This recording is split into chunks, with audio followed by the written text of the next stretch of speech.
This video will help you sleep and relax. But before we begin, I would like to know which city you're from and what time you're watching this. Now, subscribe to the channel, relax, and let's begin.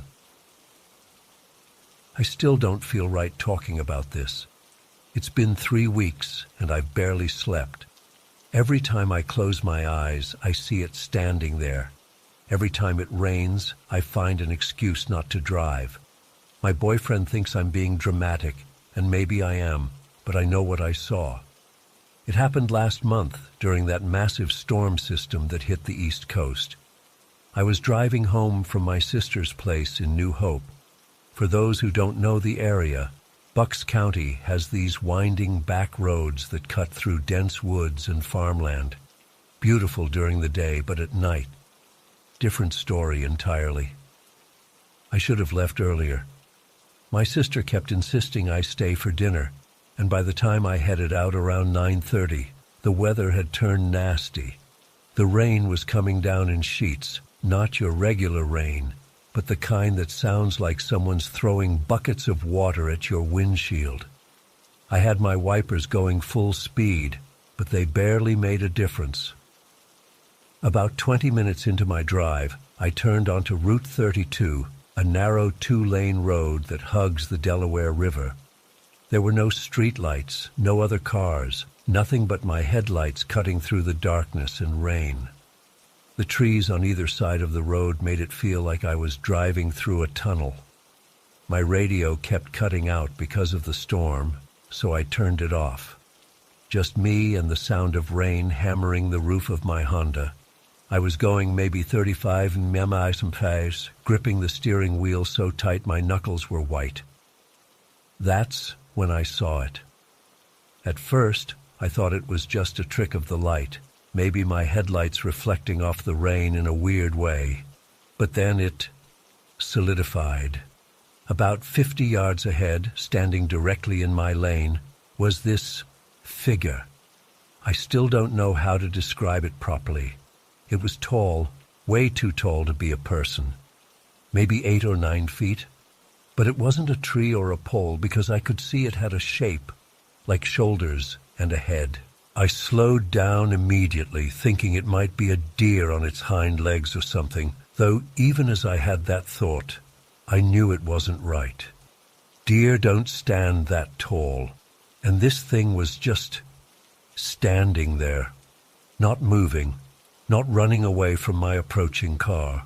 The strangest part was how my headlights hit it. They didn't. I mean, they should have illuminated whatever was standing there, but instead, the light seemed to bend around it, like it was absorbing the light or something. It was just this black silhouette against the darkness, somehow even darker than the night around it. I was about 30 yards away when I noticed the edges of the figure were kind of flickering, like bad CGI in a low-budget movie, except this was real life right in front of me. The edges would blur and then sharpen again, as if it was having trouble staying solid. I hit the brakes harder, sliding a little on the wet asphalt. My heart was pounding so hard I could feel it in my throat. I was down to maybe 15 mph, still approaching this thing, when it just vanished.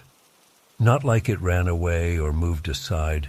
It literally disappeared, like someone had switched off a projection. I sat there for a second, car idling, rain pounding, trying to process what I'd just seen. That's when something smaller darted in front of my car, right across my path, maybe 5 feet from my bumper. I slammed on the brakes and braced for impact, that sickening feeling you get when you know you're about to hit an animal. But there was no thud, no impact, nothing. I sat there, breathing hard, hands shaking on the wheel. I checked my rearview mirror, expecting to see an injured animal on the road behind me. Nothing, just empty, rain-soaked asphalt disappearing into darkness. I don't know how long I sat there. Maybe 30 seconds, a minute. Every instinct in my body was screaming at me to get out of there, but I was frozen. Eventually, I pressed the gas and drove on, constantly checking my mirrors, half expecting to see something following me. The rest of the drive home is a blur. I remember locking my doors the second I got in the house and checking all the windows. I left every light on that night and sat on my couch until sunrise, jumping at every sound. My boyfriend was working night shift, so I was alone with my thoughts and whatever the hell I'd just seen. The next morning, I felt ridiculous. In the light of day, with the storm past, I convinced myself it was just fatigue, or maybe a tree branch that had fallen in a weird way. But I couldn't shake the image from my mind, that impossibly tall silhouette, the way it seemed to absorb the light, how it flickered at the edges before vanishing. I called in sick to work and spent the morning Googling. At first, I searched for things like deer standing on hind legs, Pennsylvania, and tall animals, Bucks County. But nothing matched what I'd seen. Then I went down a rabbit hole of cryptid sightings. That's when I found some forums with people describing similar experiences.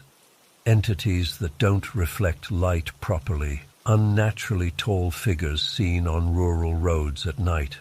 One post in particular freaked me out. Someone from about 20 miles north of where I had my experience described seeing what they called a light eater on a back road during a storm 3 years ago. They said it stood in the middle of the road, impossibly tall, and seemed to absorb their headlights.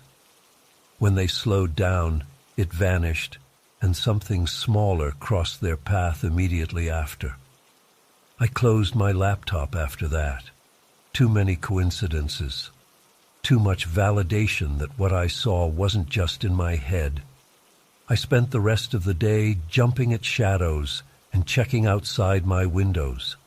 I had to go back to work the next day. The drive there was tense.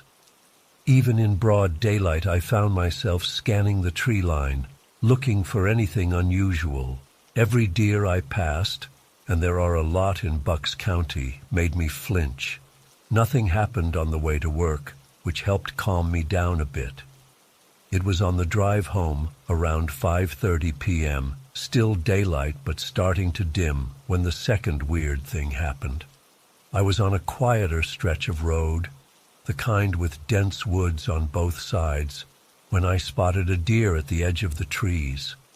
This happens all the time around here, so I slowed down, expecting it to bolt across the road like they usually do. But this deer didn't move. It just watched me. As I got closer, I realized it was staring directly at me through my windshield.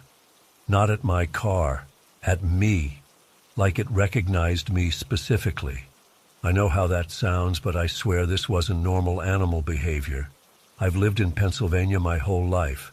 I know how deer act, and they don't make sustained eye contact like that.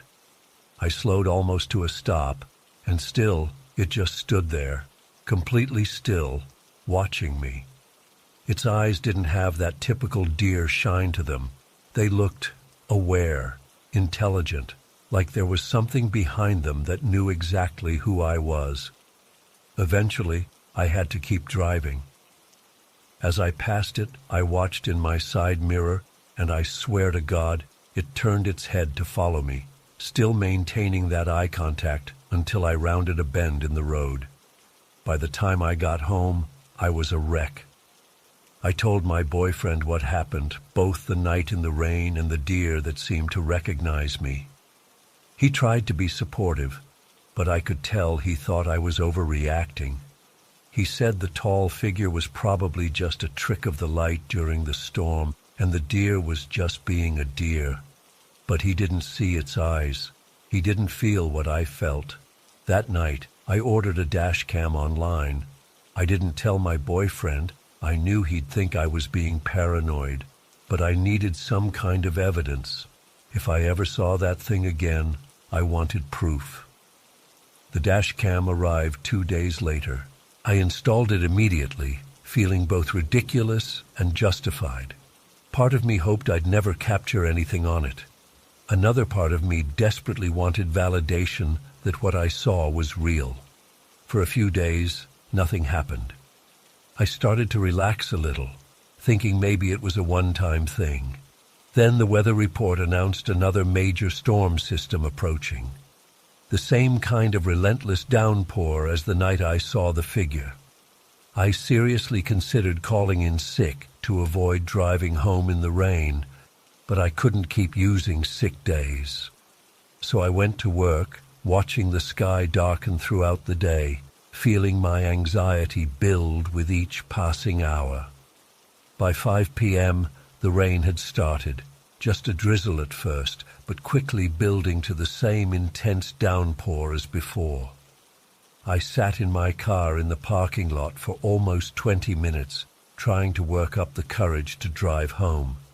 Finally, I took a deep breath, checked that my dashcam was recording, and pulled out onto the road.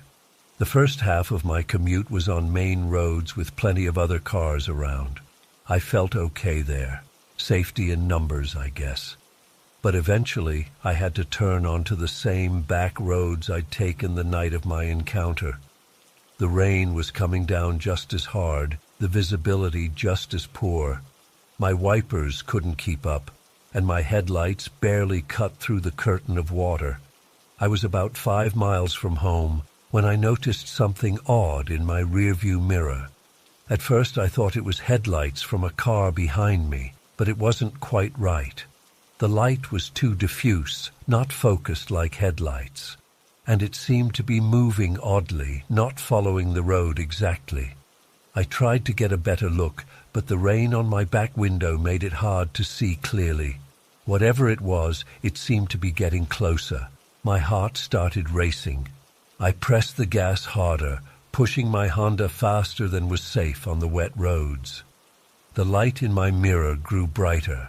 I could now tell it definitely wasn't headlights. It was more like a glow, soft around the edges, moving through the trees alongside the road, keeping pace with my car even as I accelerated to 50, then 60 mph. I was so focused on what was behind me that I almost missed what was ahead. I looked back at the road just in time to see it, that same tall silhouette, standing directly in my lane, maybe 100 yards ahead. It was exactly as I remembered, impossibly tall, darker than the darkness around it, its edges flickering like a bad TV signal. I screamed and swerved instinctively, nearly running off the road. I fought to regain control of the car, tires slipping on the wet asphalt. When I looked back at the road, the figure was gone, but the glow behind me was still there, closer now. I floored it, pushing my car dangerously fast for the conditions. The road ahead curved sharply, and I barely made the turn, feeling my tires lose traction for a terrifying second before biting into the road again. As I came out of the curve, I saw them, multiple tall silhouettes standing along the edge of the road, all flickering at their edges, all absorbing the light around them, and between them, moving with purpose, were smaller shapes, deer-sized, but somehow wrong in their movements, too coordinated, too deliberate.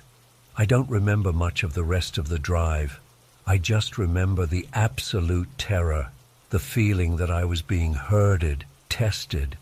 I remember praying, begging to make it home, promising I'd never drive these roads again if I could just get to safety. Somehow, I made it. I screeched into my driveway, ran inside, and locked every door and window. My boyfriend found me huddled in our bedroom closet when he got home from his evening shift. I was incoherent, babbling about tall shadows and deer that weren't really deer. He checked the dashcam footage with me the next morning. Nothing. Not the silhouettes, not the glowing light behind me, not the deer shapes, just rain and darkness and an empty road. The evidence I so desperately wanted simply wasn't there. It's been 3 weeks now. I've changed my route home, taking only major roads with plenty of traffic, even though it adds 30 minutes to my commute. I've started looking for a new job closer to home. My boyfriend is worried about me. I can see it in his eyes when I refuse to drive anywhere after dark or when it's raining. Sometimes I wonder if I imagined the whole thing. Stress, fatigue, an overactive imagination combined with the poor visibility of a nighttime storm. That would be the rational explanation.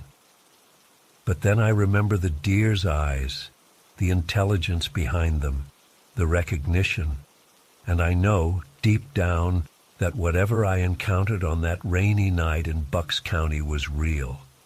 And somehow, impossibly, it recognized me too. I don't know what they are or what they want.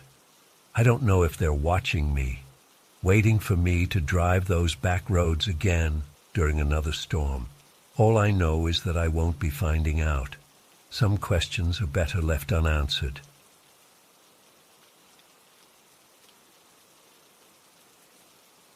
I've never told this story online before. I'm honestly not sure if I should even be sharing it now. It's been almost 2 years, and I still wake up in cold sweats some nights, thinking I hear those footsteps again. I grew up on our family farm in Cedar Ridge. It's about 40 minutes from the nearest town, and we're completely surrounded by dense forest on 3 sides. Growing up so isolated made me pretty self-sufficient. By the time I was 20, I was basically running the place, while my parents took extended trips to help my grandma, who was dealing with health issues in another state. That spring, they'd already been gone for about 2 weeks, and I'd fallen into a comfortable routine.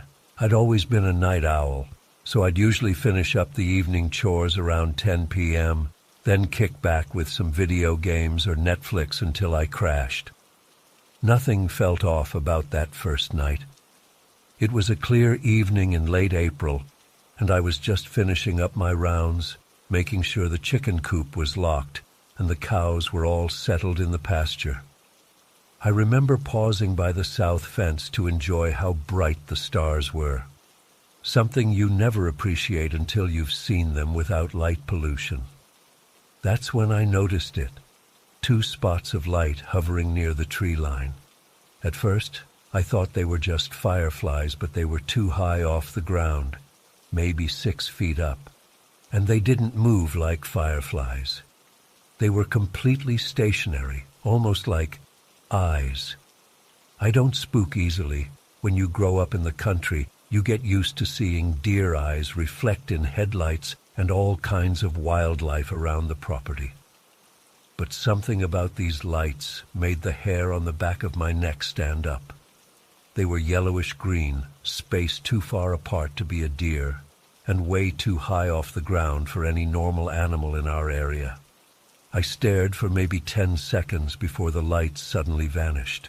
Not like they blinked out, but more like whatever they belonged to had turned and walked away. I stood there for a good 5 minutes, scanning the tree line, but saw nothing else.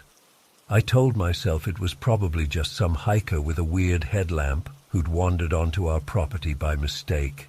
We get that sometimes. People who don't realize where the national forest ends and private land begins. But deep down, I knew that explanation didn't make sense. I locked up the house extra carefully that night. The next morning, I woke up later than usual. The sun was already high, and I immediately knew something was wrong. There was this strange silence, no lowing from the cattle in the field. I threw on my boots and rushed outside. 4 cows were missing, just gone. And a section of our fence, heavy-gauge livestock fencing that had withstood multiple storms, was completely torn apart. Not cut with tools, but literally ripped outward, like something had pulled it apart from the inside. The metal posts were bent at awkward angles. That's when I saw the footprints. They were unlike anything I'd ever seen before, and I've tracked deer, coyotes, and even the occasional bear on our property. These prints were large, maybe 7 inches long, and looked almost like a deer hoof, but wrong. The front was split like a hoof, but the back had what looked like toe marks, almost like a massive bird's foot. And the stride length between prints was huge, easily 6 feet apart. I took pictures with my phone, then followed the tracks to where they disappeared into the forest. Whatever it was had dragged at least 1 cow with it. There were drag marks and blood spatters leading into the trees. I called the local sheriff's office, but they just said they'd make a note of it and suggested it might be rustlers or maybe a bear. A bear that somehow tore through metal fencing, left weird footprints, and stole 4 full-grown cattle without making enough noise to wake me? Yeah, right. Later that day, my girlfriend Amber drove out to the farm. We'd been dating for about 6 months, and things had been rocky lately. She lived in town and hated coming out to the farm, said it creeped her out being so isolated. But she'd promised to bring me some groceries since my truck was in the shop. I tried telling her about the missing cattle and the weird tracks, but she cut me off. "Jackson, I'm not in the mood for your country ghost stories today," she said, rolling her eyes. "Can we just have one normal conversation without you trying to freak me out?" That pissed me off. I wasn't making this up, and I had the pictures to prove it. We ended up arguing about how I always try to make everything dramatic and how she was tired of pretending to care about farm problems. She left after about 20 minutes, and I was too angry to even bring in the groceries she'd brought. I just let them sit on the porch while I fumed. Looking back, I wish I'd asked her to stay, or better yet, gone back to town with her. As the sun started setting, I was still worked up from our fight.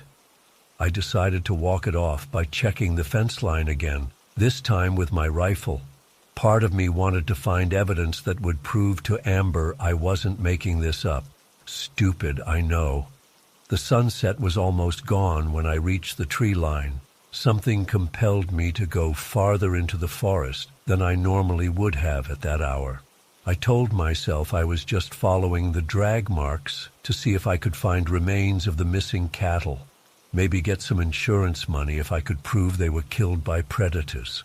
About a quarter mile into the woods, it was dark enough that I switched on my flashlight. The beam cut through the trees, and that's when I saw them again.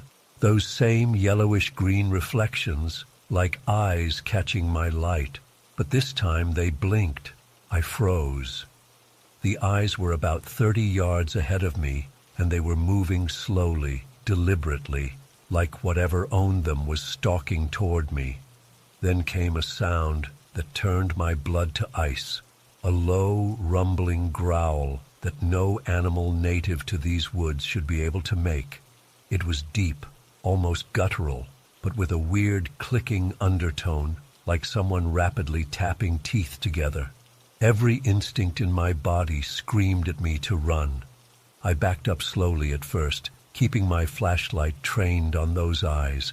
They were getting closer. Then, without warning, the thing charged. I didn't see it clearly, just a massive, dark shape rushing through the underbrush. But I heard branches snapping, and that same terrible growl rising to something like a scream. I turned and ran faster than I've ever run in my life. Branches whipped at my face, and I tripped multiple times, but the pure fear kept me moving. I could hear it behind me, crashing through the forest. It wasn't even trying to be stealthy anymore. When I finally broke through the tree line and saw the farmhouse, I risked a glance back. What I saw standing at the edge of the forest will haunt me until the day I die. It was tall, maybe 7 or 8 feet, and stood on 2 legs, but hunched forward like its spine wasn't quite right. In the fading twilight, I could make out a bulky silhouette with long, thin limbs that ended in what looked like claws or hooves. I couldn't tell. But its eyes, those same yellowish-green lights, were fixed directly on me. The smell hit me next. Even from 50 yards away, the stench was overwhelming, like rotting meat and something else, something chemical and wrong. I felt my stomach turn but couldn't look away. For what felt like an eternity, we just stared at each other. It didn't advance beyond the tree line, but it didn't retreat either. It was like it was studying me, memorizing me. I finally broke the standoff, backing toward the house while keeping my rifle pointed at it. It didn't follow, but I swear I could feel those eyes on me the whole way. I spent that night barricaded in my bedroom with my shotgun across my lap. I tried calling Amber, but she was still mad and didn't pick up. I thought about calling my parents, but what could they do from 300 miles away except worry? I considered calling the sheriff again, but what would I say? There's a monster in my woods? They'd think I was drunk or high. I didn't sleep at all. Every creak of the old farmhouse made me jump. Around 3 a.m., I heard something moving around the cattle pen, and then a single, terrified moo that was cut short. I was too scared to go look. When dawn finally came, I ventured outside with my shotgun. Another cow was missing, and the fence had been destroyed in a different section. There were more of those strange footprints, and this time, smears of blood on the remaining wire. Not just red blood. There was also a thick, yellowish substance mixed in that smelled putrid when I got close to it. That's when I knew I couldn't just hide and hope this thing would go away. Whatever it was getting bolder. It wasn't just taking cattle now, it was leaving messages. It was taunting me. I spent the day fortifying the farmhouse as best I could. I boarded up the first-floor windows with plywood we had in the barn. I stacked furniture against the rarely used side door and made sure the main doors were locked and barricaded. I loaded all the firearms we had, my shotgun, my dad's hunting rifle, and the old revolver he kept in his nightstand. As the sun set, I stationed myself upstairs in my bedroom, which had the best view of the surrounding property. I had my phone charged, a spotlight, and my shotgun. I wasn't going to be caught off guard again. The night was unnaturally still. No crickets chirping, no frogs croaking from the pond. Even the wind seemed to have died down. It was like the whole world was holding its breath. Around 11:30 p.m., I noticed the silence had become even deeper. The distant sound of cars on the highway that I could usually hear had vanished. It was like being in a vacuum.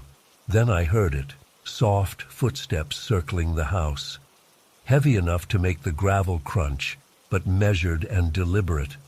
Whatever was out there was trying to be quiet, but its weight betrayed it. It circled twice, pausing occasionally as if looking for a way in. Then, silence again. I was just starting to think maybe it had left when something slammed against the front door with such force that the whole house seemed to shake. The wood splintered but held. Another impact followed, even stronger than the first. I could hear the frame beginning to crack. I rushed downstairs, staying low and keeping my shotgun ready. Through the gap in the doorframe, I caught a glimpse of something massive and dark. The stench from before was now overwhelming, seeping through every crack in the house.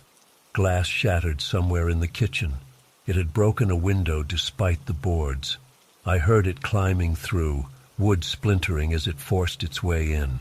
The sound it made was no longer a growl, but a rasping, wet breathing, punctuated by that same clicking noise from the forest. I backed up the stairs, aiming my shotgun at the hallway below. Heavy footsteps crossed the kitchen floor, making the old boards creak under tremendous weight. Something scraped against the wall, claws or hooves dragging along the plaster. It reached the bottom of the stairs and paused. I couldn't see it clearly in the darkness, just a hulking silhouette. But I could see those eyes, glowing like toxic fireflies in the gloom. "Get out of my house!" I screamed, more from terror than courage. The thing responded with a roar that seemed to vibrate through my entire body. It wasn't like any animal I'd ever heard. It was like multiple sounds layered together, a deep bellow with a higher, almost human scream on top of it. Then it charged up the stairs. I fired the shotgun. The blast was deafening in the enclosed space. The creature stumbled but didn't fall. I pumped and fired again and again. It kept coming, though each shot seemed to slow it.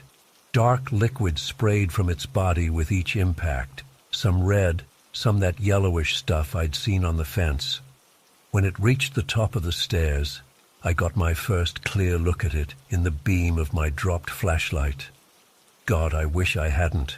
Its body was covered in matted, patchy fur, with areas of exposed skin that seemed to be rotting or peeling away. Its head was the worst part, like a deer skull but wrong, too elongated and topped with antlers that twisted in unnatural directions. Some points of the antlers seemed broken, with that same yellowish fluid oozing from the breaks. Its mouth was full of teeth that didn't match, like it had multiple different types all crammed together. I fired my last shell directly at its face. The thing howled and thrashed, slamming into the walls hard enough to crack the plaster. It backed away, making those clicking sounds again, but faster now, almost frantic. It stumbled down the stairs, leaving smears of fluids on the wall and floor. I heard it crash through the remains of the front door, and then silence. I was too terrified to follow or even look out the window. I just reloaded my shotgun with shaking hands and waited for it to return. It didn't come back that night. When morning finally came, I found my house in shambles. The front door had been ripped completely off its hinges. There were bullet holes in the walls and fluid smears everywhere.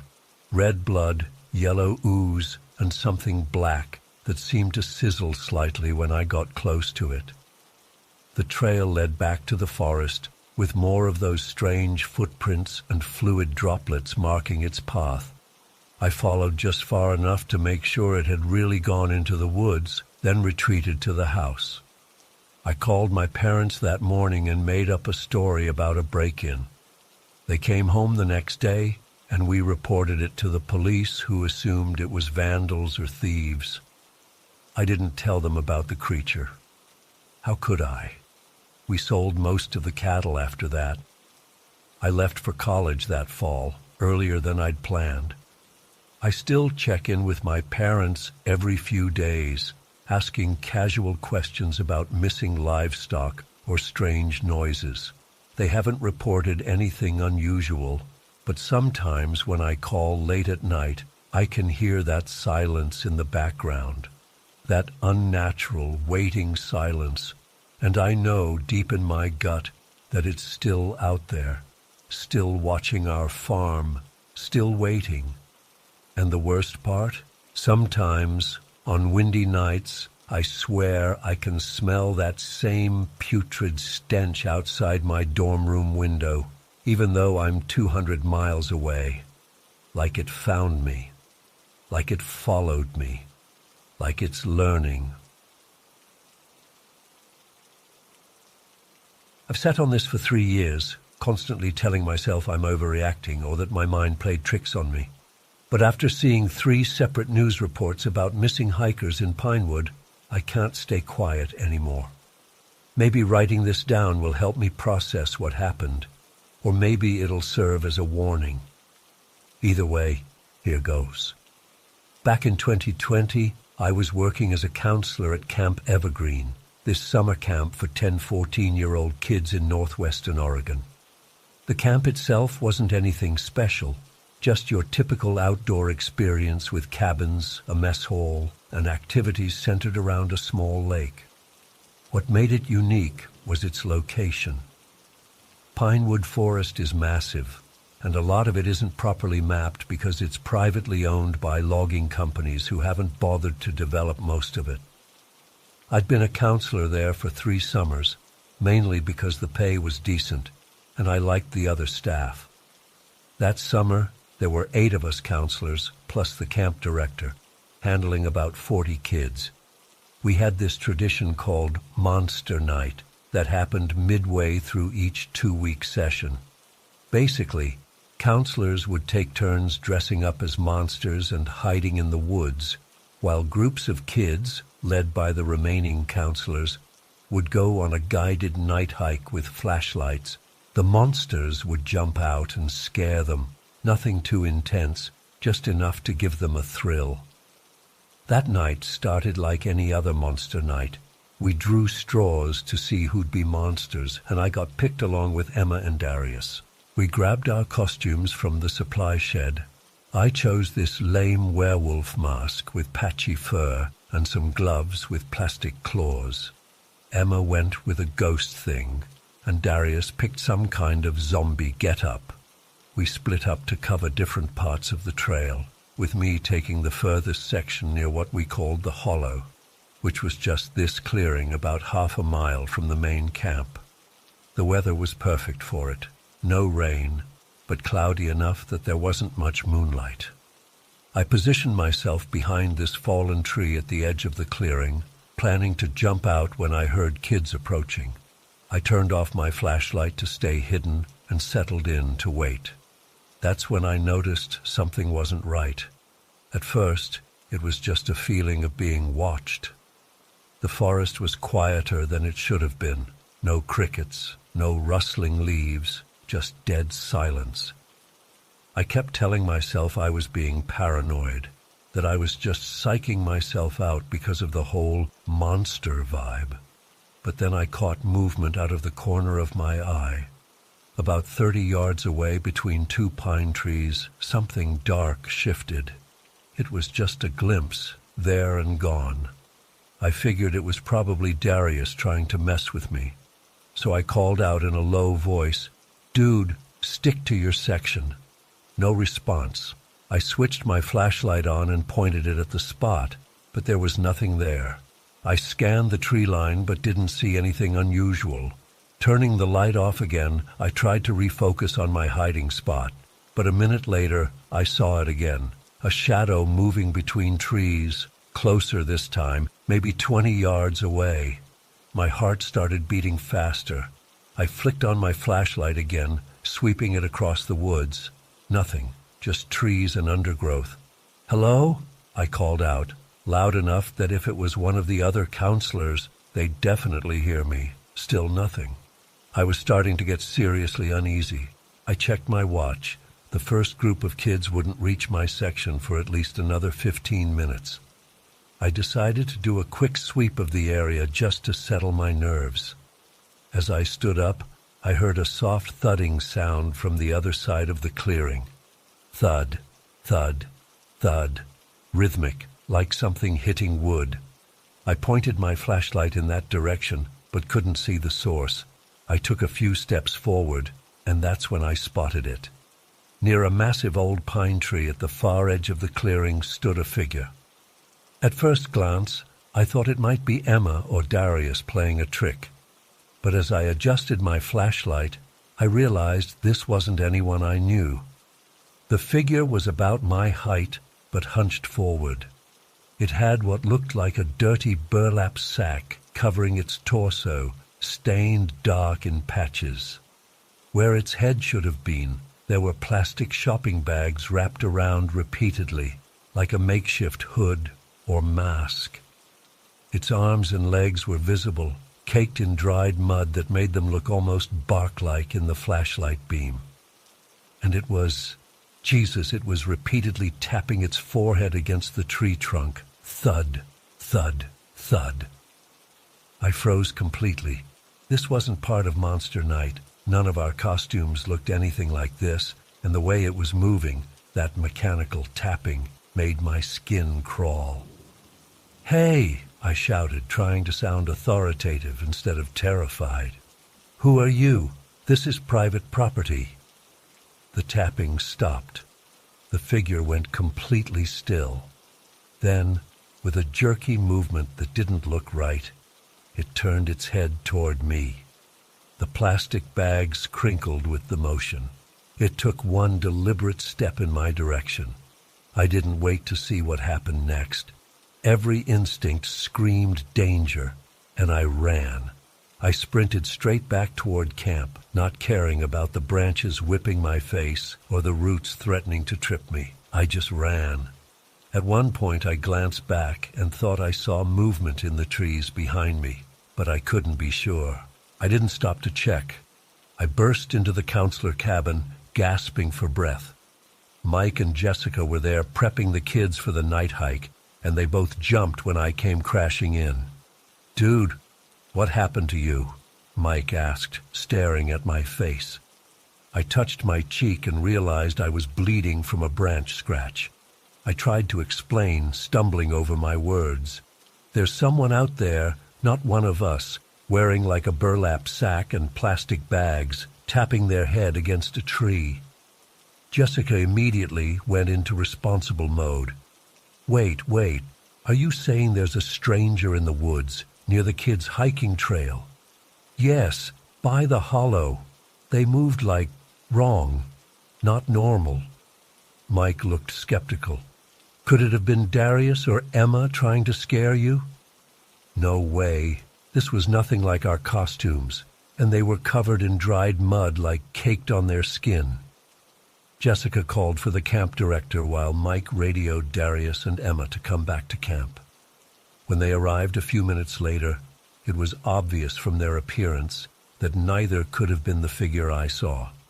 Emma was still in her white sheet ghost costume, and Darius was wearing his zombie makeup, green face paint and torn clothes, nothing like what I'd described.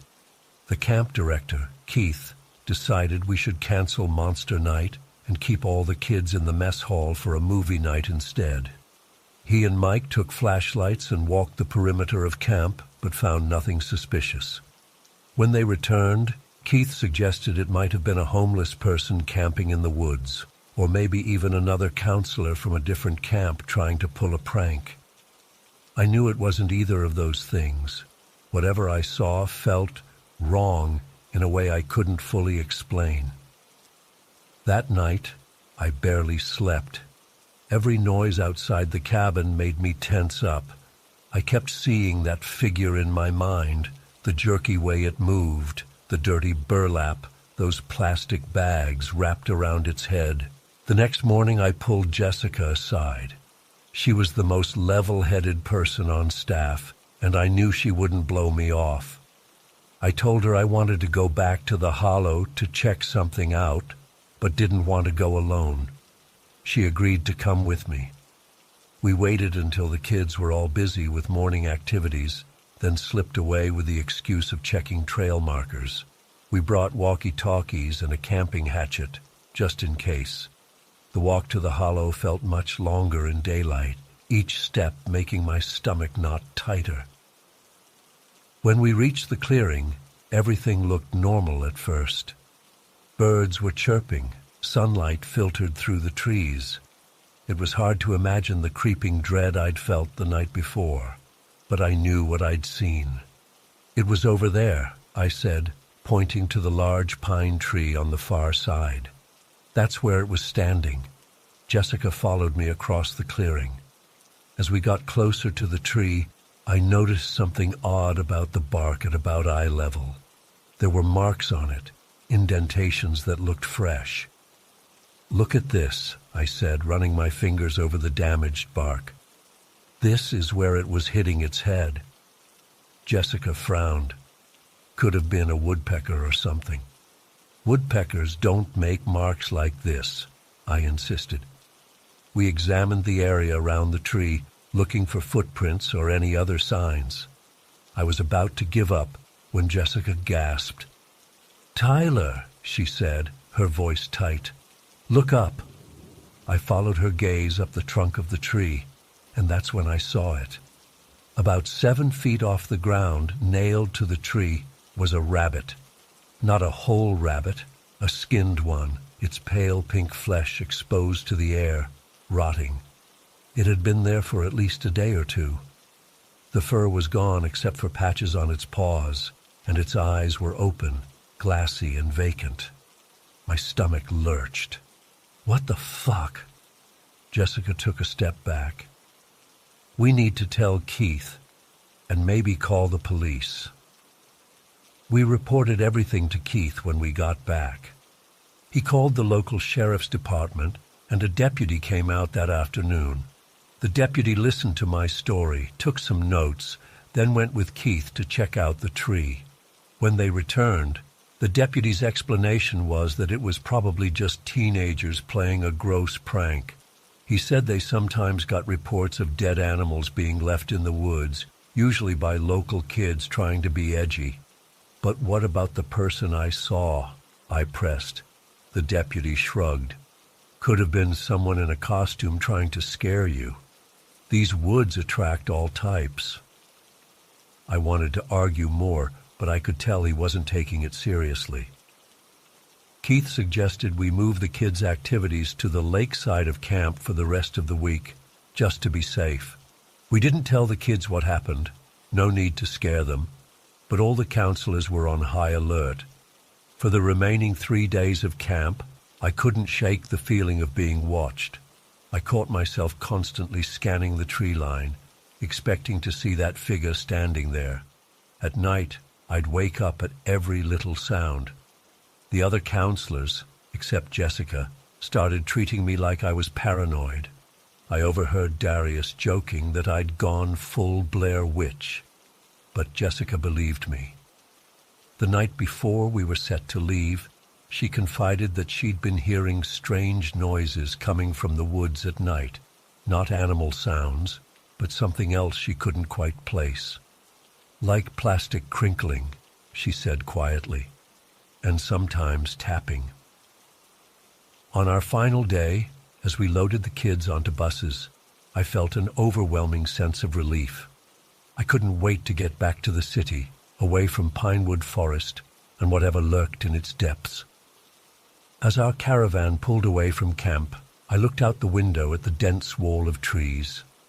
For just a second, I thought I saw something move in the shadows, a dark shape shifting between trunks. But then it was gone. The police never investigated further. The camp director called me a week later to say they'd checked the area again and found nothing.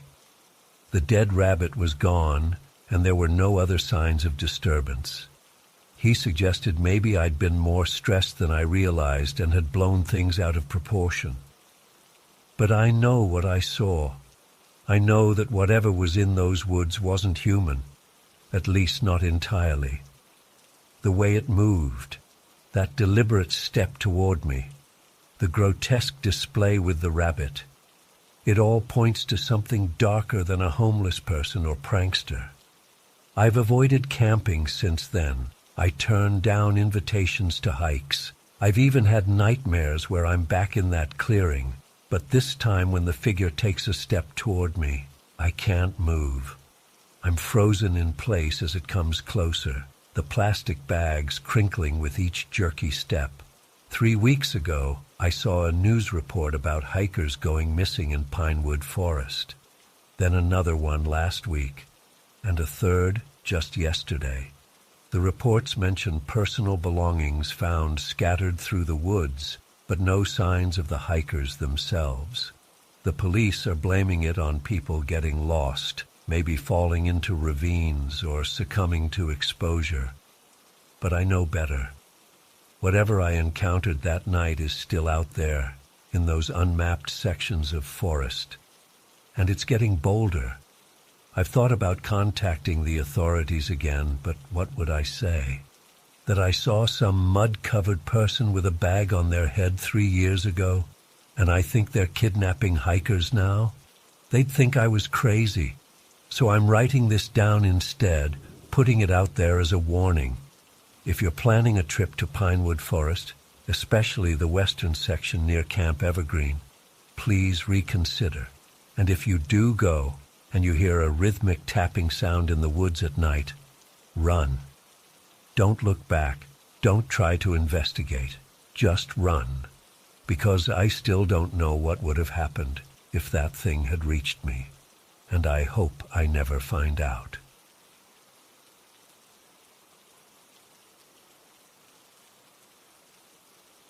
I'm writing this with Kyrie curled against my leg, twitching in her sleep again. It's been 3 months since that day in the Utah mountains, and neither of us is the same. I've spent weeks debating whether to share what happened, but I need to put it somewhere, even if no one believes me. I need to get it out of my head. I consider myself an experienced hiker. I've been exploring trails across the western states for years, and I'm no stranger to wildlife encounters or remote locations. I prefer solitude when hiking. Just me and Kyrie, my 3-year-old German shepherd, who's been my trail buddy since she was old enough to handle longer walks. We typically stick to established paths, but I occasionally look for lesser-known spots to avoid crowds. That's how I found the trail that changed everything. I was browsing all trails one night, looking for somewhere new near the Wasatch Range. I stumbled across a listing I'd never seen before, despite having hiked that area extensively. The description was minimal, just coordinates, an estimated length of 6.7 miles, and moderate difficulty rating. There was only one review. Good. No photos, no details. Looking back, those should have been red flags, but at the time, it just seemed like an undiscovered gem. The drive there took longer than expected. I followed my GPS down increasingly narrow roads until I reached what looked like an unmarked Forest Service road, barely wide enough for my Subaru. After about 20 minutes on this rough track, I spotted a tiny clearing that could maybe fit 3 cars if they parked carefully. There was no signage, just a faint path leading into the trees. I checked my phone against the coordinates. This was it. It was around 10 a.m. when Kyrie and I started on the trail. The weather was perfect. Mid-60s, slight breeze, not a cloud in sight. I had Kyrie on her leash initially, as the path started with a pretty steep climb through dense pines. The trail itself was narrow, but clear enough to follow, though it obviously didn't see much foot traffic. The forest was thick with that rich pine smell, and the morning sunlight filtered through the branches in a way that always brings me peace. We didn't see another soul, which wasn't surprising given how hidden this place was. After about 30 minutes of steady hiking with no sign of other people, I let Kyrie off leash, something I only do when we're well away from crowds or roads. She stayed close, occasionally running ahead to investigate something interesting before circling back to check on me. Her tail was high and wagging. She was in her element. The path eventually leveled out and opened into what I can only describe as one of the most beautiful meadows I've ever seen. It was maybe half a mile across, ringed by towering pines, with mountains rising majestically in the background. Wildflowers dotted the tall grass, and I could hear the distant sound of rushing water, a waterfall somewhere ahead, according to my map. The morning sunlight bathed everything in a golden glow. It was breathtaking. We paused at the edge of the meadow so I could take some water and snap a few photos. Kyrie was sniffing around happily, occasionally bounding into the grass after grasshoppers. Everything felt so perfect, so peaceful. That's when everything changed. Kyrie suddenly froze, her entire body going rigid. Her ears perked forward, and her focus locked on something across the meadow. At first I thought she'd spotted a rabbit, or maybe a deer. Normal wildlife encounters that usually get her attention. But this was different. I'd never seen her posture like that before. It wasn't her hunting stance or her playful pose. Every muscle in her body was tense. Then she did something I'd never heard before, a low whimper that turned into a nervous whine. I scanned the meadow, following her gaze, and that's when I noticed the smell. It hit me suddenly, an overwhelming stench of rot and decay, like roadkill baking for days in summer heat, but somehow worse, more alien. My eyes watered from the intensity. Then I saw it. Standing in the middle of the meadow was what initially looked like an enormous buck. Even from a distance, I could tell it was massive, easily the largest deer I'd ever seen, with a rack of antlers that seemed impossibly sprawling. But something wasn't right about its proportions. Its limbs seemed too long, too thin, and despite the distance between us, I felt like it was staring directly at me. Kyrie's whining intensified, and her hackles rose, something she only does when she senses real danger. I reached for her collar, suddenly feeling the need to keep her close. The deer thing turned to face us squarely, and that's when I knew with absolute certainty this was no ordinary animal. My grandmother was half Ute, and she used to tell me stories about the wilderness when I was a kid. Stories about creatures that stalked the mountains, especially the Wendigo.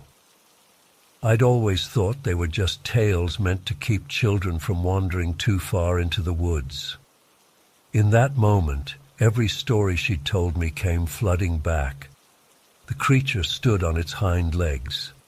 I can't properly convey how wrong this looked. A deer standing upright, reaching a height that must have been over 9 feet. Its front legs dangled at its sides like arms, ending in what looked like gnarled, bony hands with elongated fingers. The antlers stretched wider than I'd initially thought, branching out like twisted, gnarly tree limbs. But what's burned into my memory is its face, still deer-like but with human-like eyes, and a mouth that opened far wider than any deer's should, revealing rows of jagged teeth. Then, and I know how this sounds, I heard a voice in my head, not audibly, but clear as day inside my mind. I am the one of this land. The voice felt ancient and cold, like winter wind whistling through dead trees. It didn't sound like words so much as it felt like concepts being forced directly into my consciousness. For a moment I was frozen in disbelief. Then the thing charged. It moved with impossible speed, covering half the meadow in seconds, not running like a deer on 4 legs, but in a bizarre, loping gait on its hind legs that defied natural movement. The stench grew overwhelming as it approached. I screamed and called for Kyrie, turning to run back the way we came. Kyrie was already ahead of me, disappearing into the trees. I've never run so fast in my life. The trail suddenly seemed narrower, the undergrowth thicker. Branches whipped at my face and arms as I sprinted, my lungs burning. I could hear it behind me, not the sound of hooves, but something heavier, more deliberate. A rhythmic thudding punctuated by cracking branches and a wet, snuffling sound. The path forked unexpectedly, something I hadn't noticed on our way in. I veered right without thinking, following a narrower trail that plunged downhill through dense brush. Thorns tore at my hiking pants as I crashed through, my only thought being to put distance between me and that thing. After what felt like an eternity but was probably only minutes, I realized I couldn't hear it anymore. I paused, gasping for breath, and listened. Nothing but my own pounding heartbeat and ragged breathing. Then I realized something else. Kyrie wasn't with me. "Kyrie!" I called out, my voice cracking with panic. "Kyrie!" Silence, then a faint whimper from somewhere to my left off the trail. I scrambled in that direction, calling her name repeatedly. I found her huddled under a fallen log, shaking violently. When she saw me, she crawled out, and my heart dropped. Her neck was covered in blood, a deep gash visible through her thick fur. I knelt beside her, frantically examining the wound. It was bad, a clean slice about 4 inches long, deep enough that I could tell it needed immediate veterinary attention. But we were miles from the car, and something was hunting us. As I was trying to comfort Kyrie and figure out what to do, I heard it again, that heavy, unnatural footfall, now circling somewhere nearby. The stench returned, stronger than before. I spotted movement through the trees, that massive antlered silhouette moving deliberately, scanning the forest. It was between us and the path back to the car. We were trapped. That's when I remembered the waterfall I'd heard earlier. If we could reach it, maybe we could find a spot to hide or at least a different route out. I grabbed Kyrie's travel backpack from my shoulders. I always pack it with her food, water, and first aid supplies, and used a clean bandana to apply pressure to her wound. She whimpered but stayed still, seeming to understand the gravity of our situation. "We have to move, girl," I whispered, helping her to her feet. She was unsteady but mobile. We began creeping toward the sound of rushing water, moving as quietly as possible. Kyrie stayed right against my leg, her body trembling. Every few steps, I'd pause to listen and scan our surroundings. The creature seemed to be moving parallel to us, as if it knew where we were headed, but was taking its time. Then suddenly, it stepped into view about 50 yards ahead of us, even more horrifying up close. Its skin was a mottled grayish-brown, stretched too tight over its frame, with patches missing entirely, revealing what looked like blackened muscle beneath. The humanoid eyes were milky white, but somehow tracking our every movement. Its chest heaved with labored breathing, and a thick, dark fluid dripped from its mouth. "I am the one of this land," that voice pressed into my head again, more insistent this time. In pure desperation, I did the only thing I could think of. I unzipped Kyrie's backpack, pulled out the plastic container of raw ground beef I'd packed for her dinner. She eats a partial raw diet, and hurled it as far as I could in the opposite direction of the waterfall. The creature's head snapped toward the sound of the container hitting the ground. It hesitated, looking between us and where the meat had landed. That moment of distraction was all we needed. I scooped up Kyrie despite her size. Adrenaline gave me strength I didn't know I had, and ran toward the sound of the waterfall. We broke through the tree line to find a 30-foot waterfall cascading into a small pool below. The water thundered down over a recessed rock face, creating a small space behind the falls. Without hesitation, I waded into the freezing water, Kyrie still in my arms, and pressed ourselves into that space behind the cascade. The cold was shocking, but I barely registered it. Through the curtain of water, I could see the clearing. Minutes passed that felt like hours. Then the vegetation at the edge of the clearing parted, and it emerged, scanning the area with those terrible eyes. It moved to the edge of the pool, its reflection distorting in the rippling water. It was searching, head swiveling unnaturally on its elongated neck. Then it looked directly at our hiding spot behind the falls. I held my breath, pressing further against the slippery rock wall, cradling Kyrie's shivering body against mine. A long, gnarled arm extended toward the waterfall, fingers stretching impossibly, as if the joints were merely suggestions rather than physical limitations. The hand was inches from breaching the water curtain when a sound echoed from deep in the forest, a shrill, unearthly screech that made my blood run cold. The creature froze, then slowly withdrew its hand. Its head rotated toward the sound. For a moment it stood perfectly still. Then it locked eyes with me through the waterfall and projected once more. "I am the one of this land." It retreated to where I'd thrown the meat container, picked it up with those horrible hands, and in one motion crushed it and devoured the contents, plastic and all. Then it dropped to all fours and bounded into the forest with unnatural speed toward the source of that other cry. I don't know how long we stayed hidden behind that waterfall, long enough that my limbs went numb from the cold. When I finally found the courage to emerge, The forest was silent, except for the natural sounds of water and wind. Kyrie was weak from blood loss and cold, her breathing shallow. The journey back to the car is a blur in my memory. I carried Kyrie as much as I could, only putting her down when my arms gave out. Every sound made me jump, every shadow seemed to move. But somehow we made it back to the parking area without encountering the creature again. I drove straight to the nearest emergency vet, breaking speed limits the entire way. They rushed Kyrie into surgery immediately.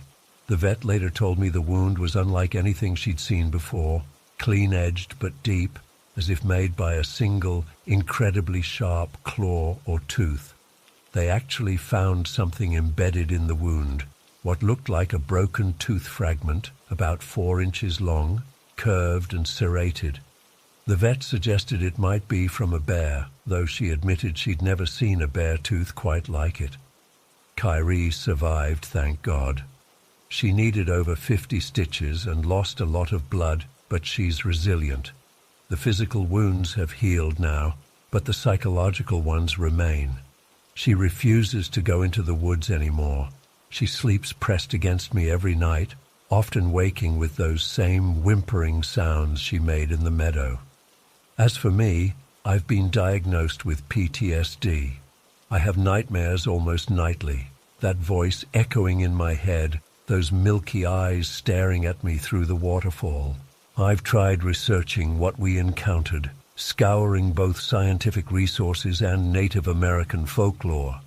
The closest match is always the Wendigo, but even those descriptions don't capture what we saw. The strangest part?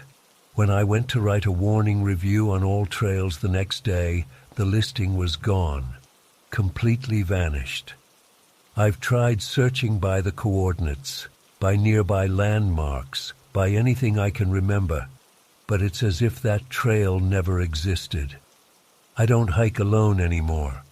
I stick to popular trails with plenty of other people around, but even surrounded by crowds, I can't shake the feeling of being watched. Sometimes, when the wind blows just right, I catch a whiff of that rotting smell and freeze in place, my heart racing. I'm not asking anyone to believe me. I know how it sounds. But if you're hiking in Utah and come across an unmarked trail with minimal information, please turn around. Some places aren't meant to be found. Some lands have guardians that don't welcome visitors. And if you ever feel like something's watching you from the trees, if you ever hear a voice in your head claiming ownership of the land, run. Don't look back. Don't try to understand. Just run. Because I am absolutely certain of one thing. Whatever we encountered that day is still out there, still hunting. And I am equally certain that next time we won't be lucky enough to escape.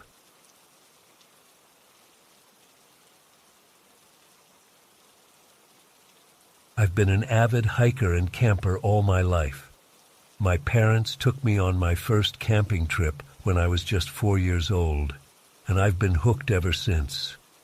There's nothing like the smell of pine trees, the crunch of leaves under your boots, and the absolute serenity that comes with being disconnected from the chaos of everyday life. At least, that's what I used to think. I've hiked through dozens of national parks and forests throughout California. Yosemite, Sequoia, Redwood, you name it. I've probably been there with my German shepherd Yuri. He's been my loyal companion on these adventures since he was a puppy, and we've got a pretty good system going. He's always been an excellent trail dog, calm, alert but not anxious, playful but obedient. Looking back, I should have trusted his instincts that day in Mendocino National Forest. It was a Tuesday in late September, perfect hiking weather. Not too hot, not too cold. I had a few days off work and decided to take a solo trip to Mendocino. I'd been there once before, but only on the main trails. This time, I wanted to explore some of the more remote areas. I packed up my Subaru with camping gear, plenty of water, food for Yuri and me, and my emergency kit. I always come prepared. First aid supplies, satellite phone, the works. I'd learned years ago that cell service in these areas was spotty at best, non-existent at worst. The drive to the forest was uneventful. I had my coffee, windows rolled down, some folk music playing softly on the radio. Yuri was in the back seat, his head hanging out the window, tongue lolling happily in the breeze. But as we approached the forest entrance, something felt off. I can't really explain it. It was like that feeling you get when you think someone's watching you, but when you turn around, no one's there. I brushed it off as pre-adventure jitters. Maybe I was just excited to explore new territory. The main road through the forest was well maintained, but I soon turned onto one of the Forest Service roads, basically glorified dirt paths that wind through the more remote areas. As we drove deeper into the forest, the trees got thicker, and the sunlight filtering through the canopy became dappled and strange. That's when I noticed Yuri's behavior changing. Normally on these trips, he relaxes in the back seat, occasionally perking up at a squirrel or deer we pass. But his ears kept flicking back and forth, his posture rigid. He wasn't whining or barking, just listening intensely. I glanced at him in the rearview mirror and said, "What's up, buddy? You smell something?" He didn't respond to my voice the way he usually would. His eyes were fixed on the passing trees. I felt that same prickle of unease I'd experienced earlier, but stronger now. Still, I pressed on. The road got rougher, the bumps jostling us as we climbed higher into the forest. Every so often, I'd check the GPS to make sure we were still on a marked road. The last thing I wanted was to get stuck out here. About an hour in, I came to a clearing that overlooked a bluff. It seemed like a good place to stop, stretch our legs, and let Yuri do his business. I pulled over and cut the engine. The silence that followed was immediate and unsettling. Usually in forests, there's a symphony of sounds, birds calling, insects buzzing, leaves rustling in the breeze. But here there was nothing. Absolute stillness. "Come on, Yuri," I said, my voice sounding unnaturally loud in the quiet. "Let's check this place out." As soon as I opened the car door, the stillness broke, but not in a good way. Yuri let out a low growl, something he rarely does. I looked where he was looking and saw nothing but trees and underbrush. But then I noticed something at the edge of the clearing, a dead squirrel surrounded by what looked like broken glass shards. I approached cautiously. The squirrel didn't appear to have been killed by a predator. There were no visible wounds, no blood. It was just dead, eyes open, body intact. And the glass, it wasn't random. It was arranged in a sort of semicircle around the animal, like someone had deliberately placed it there. "What the hell?" I muttered, crouching down for a closer look. The glass fragments were clear but thick, not like a beer bottle or window glass, more like the kind you'd find in specialized equipment. Yuri wouldn't come near it.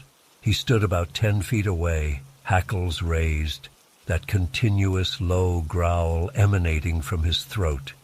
I whistled for him to come, but he wouldn't budge. "All right, let's keep moving then," I said, heading back to the car. Yuri practically jumped into the back seat, still rigid with alertness. I decided to continue up the road a bit further. The map showed a promising campsite about 5 miles ahead, near a small lake. As we drove, I couldn't shake the feeling of wrongness that pervaded everything. The trees seemed to lean in over the road more than they should. The shadows were too deep, too dark for midday. And then I started noticing more dead animals. Not many, but enough to be bizarre.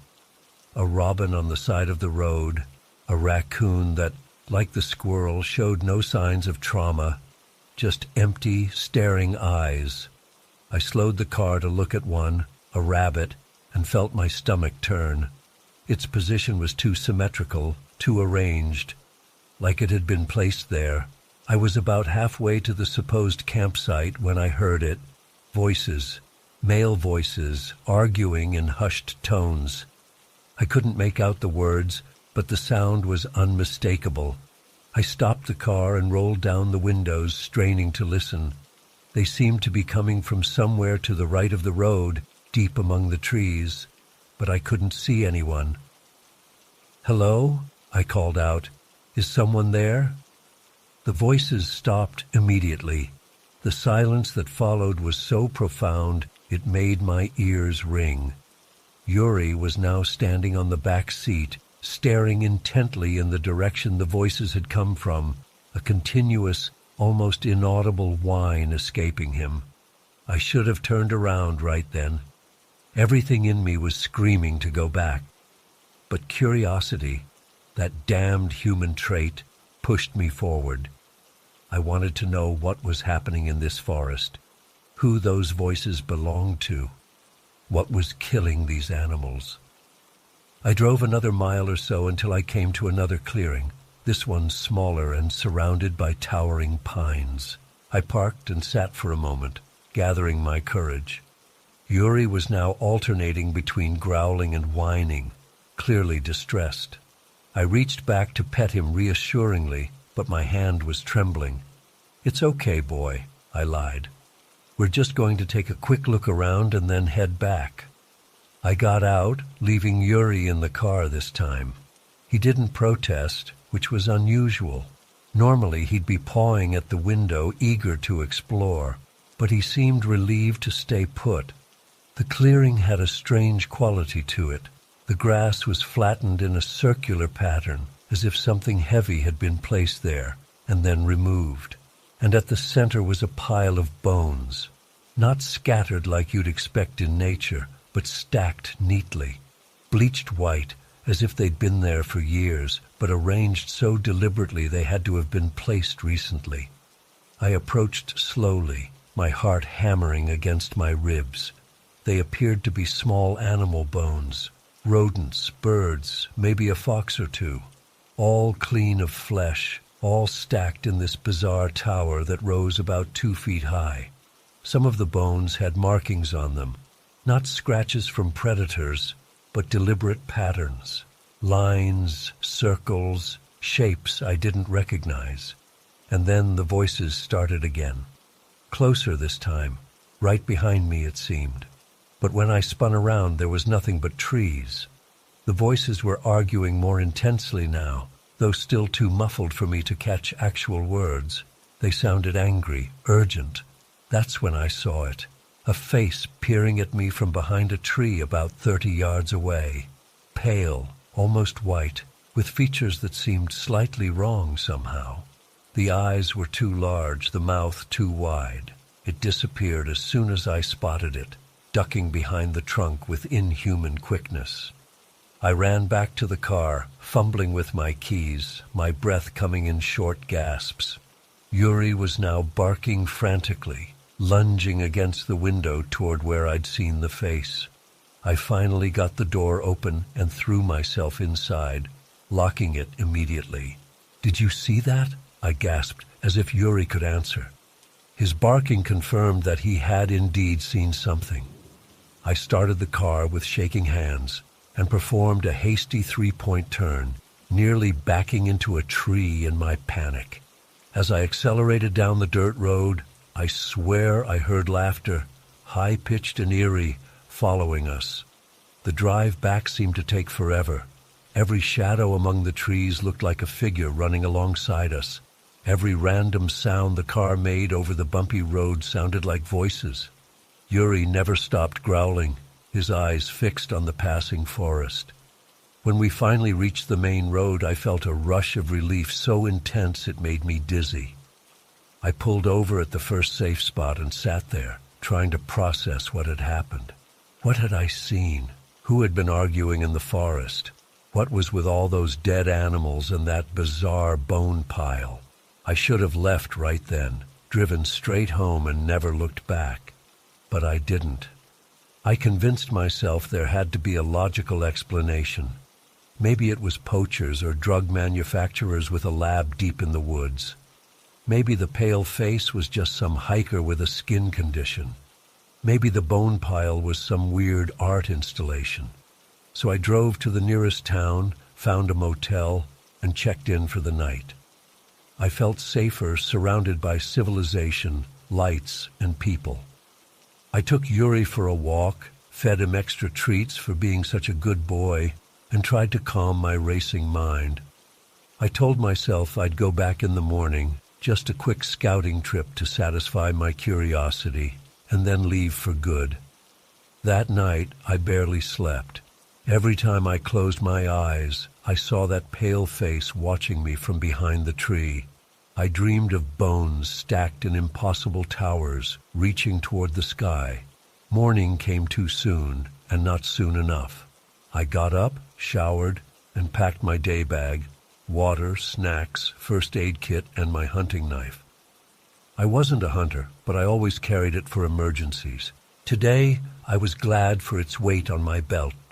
The drive back into the forest felt different in the morning light. The trees didn't seem as menacing, the shadows not as deep. But Yuri knew better.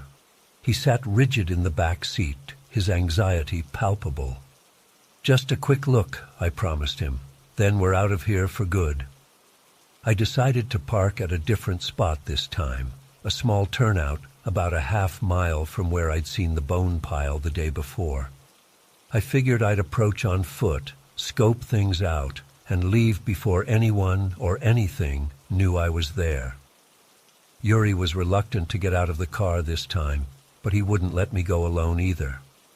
His loyalty overrode his fear. We set off through the trees, moving as quietly as possible. The forest was still unnaturally silent. No birds, no insects, just the sound of our footsteps on fallen leaves and Yuri's occasional sniff. About a quarter-mile in, we came across another dead animal, another rabbit. Like the others, it showed no signs of trauma, no blood, no wounds. It was just dead. Eyes open and glassy, body intact. I crouched down to examine it more closely. The fur was slightly damp, though it hadn't rained. And there was a smell, faint but distinct. Something chemical, almost antiseptic. As I stood up, movement caught my eye about 50 yards ahead. Something hunched and pale darted behind a fallen log. It moved in a way that seemed neither human nor animal, too fluid, too quick. Yuri saw it too and let out a growl that raised the hair on the back of my neck. It wasn't his normal warning growl. It was deeper, more primal. I should have turned back right then, but I didn't. I continued forward, hand on my knife. Yuri pressed against my leg. We moved slowly, my eyes scanning the forest for any sign of movement. After about 15 minutes of careful hiking, we reached the clearing with the bone pile. In the daylight, it looked even more disturbing. The bones gleamed unnaturally white against the dark earth, and I could now see that the patterns etched into them formed a cohesive design when viewed from above, a spiral that radiated outward from the center of the pile. The voices started again as soon as we entered the clearing. They seemed to come from everywhere and nowhere, echoing among the trees. They were arguing more intensely now, and although I still couldn't make out most words, I caught phrases, "not ready," and "too soon," and something that sounded like "the changing."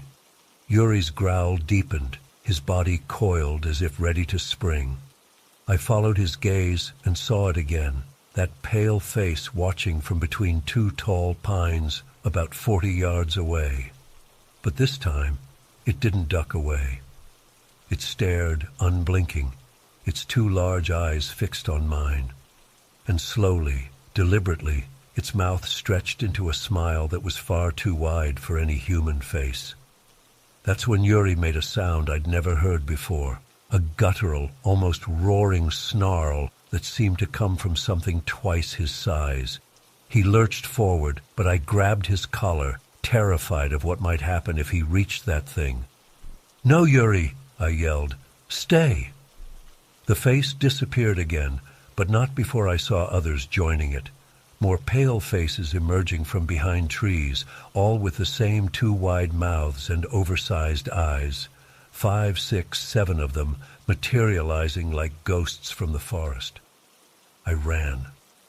I'd like to say I stood my ground or investigated further, but the truth is, I turned and ran as fast as I could, Yuri right beside me.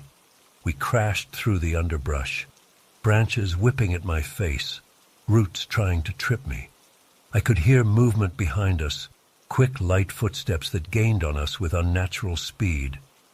The voices followed too, no longer arguing, but calling out in a language I didn't recognize. Sharp, clicking sounds interspersed with what sounded like backwards speech.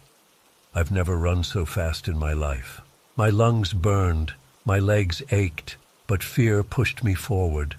Yuri stayed right with me, occasionally looking back and renewing his efforts with even greater speed.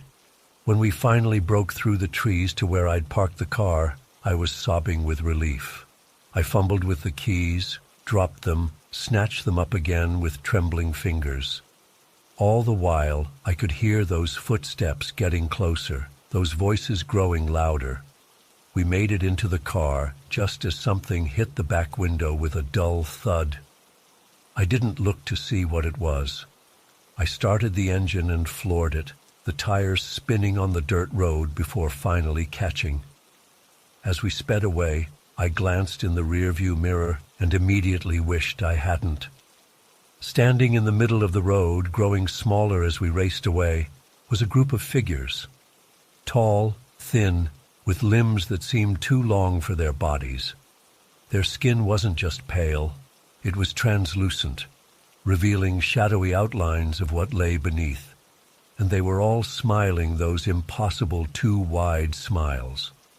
I didn't stop driving until we reached a gas station about 20 miles away, well outside the forest boundaries. My hands were shaking so badly I could barely turn off the engine. Yuri was in the back seat, still alert, but no longer growling. We'd escaped. We were safe. While sitting in that gas station parking lot, trying to calm my racing heart, I used my phone to research local legends about the Mendocino National Forest. What I found chilled me to the bone. There were stories, not many but enough, about forest people who could mimic human voices to lure hikers deeper into the woods, about pale creatures that collected bones and marked them with strange symbols, about whole groups of campers who ventured into remote areas and were never seen again. I don't know what lives in the deep parts of Mendocino Forest. I don't want to know. All I know is that I'll never go back there. Never. Sometimes at night I still hear those arguing voices in my dreams. I still see those pale faces watching from between the trees. And sometimes when I walk Yuri in the small wooded area near our house, he stops suddenly, hackles raised, staring into the shadows as if he sees something I can't.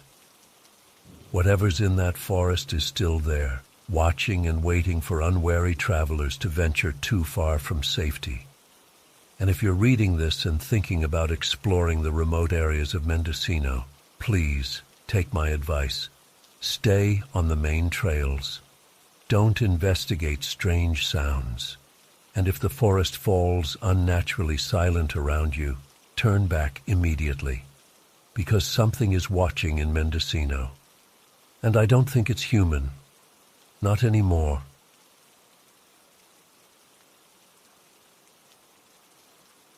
I need to get this out in writing, even if it sounds crazy. Maybe someone else has experienced something similar and can tell me I'm not losing my mind. I've been holding these memories in for too long, and they're eating me up inside. I used to be that person who rolled her eyes when people said they were afraid of the woods. Growing up in rural Pennsylvania, hiking was my escape, my therapy, my weekend routine. I'd hit the trails at least twice a week, sometimes solo, sometimes with friends. But mostly it was just me and my dog, Rex, this big, stocky mix of pit bull and lab with a golden coat and these soulful eyes that could melt your heart. Last April changed everything. I remember it was a Tuesday morning. I had taken the day off work specifically to enjoy the spring weather. The forecast promised clear skies, and I wanted to take advantage before the weekend crowds hit my favorite trail. I arrived at the trailhead around 7 a.m. The parking lot was empty except for my Honda, which wasn't unusual for a weekday morning. Rex was extra excited, doing his happy dance by the trunk while I laced up my boots. I remember checking my backpack, water bottle, trail mix, first aid kit, the usual stuff, before clipping Rex to his leash. The trail was a public footpath that wound through about 5 miles of state forest. I'd hiked it dozens of times before, knew every fork and clearing like the back of my hand. But something felt different that morning. I noticed it the moment we stepped onto the path. The woods were quiet, too quiet. Usually spring mornings are alive with sounds, birds calling, squirrels rustling through the underbrush, the distant tapping of woodpeckers. But that day, I could only hear our footsteps crunching on the path and the occasional breeze rustling the new leaves overhead. About a mile in, Rex started acting weird. He kept sniffing the air, his nose working overtime, and occasionally letting out these low growls that I'd rarely heard from him before. I checked our surroundings but didn't see anything unusual. Just trees, the narrow dirt path, and patches of wildflowers starting to bloom. "What is it, buddy?" I whispered, but he just kept sniffing and looking around, his body tense under my hand.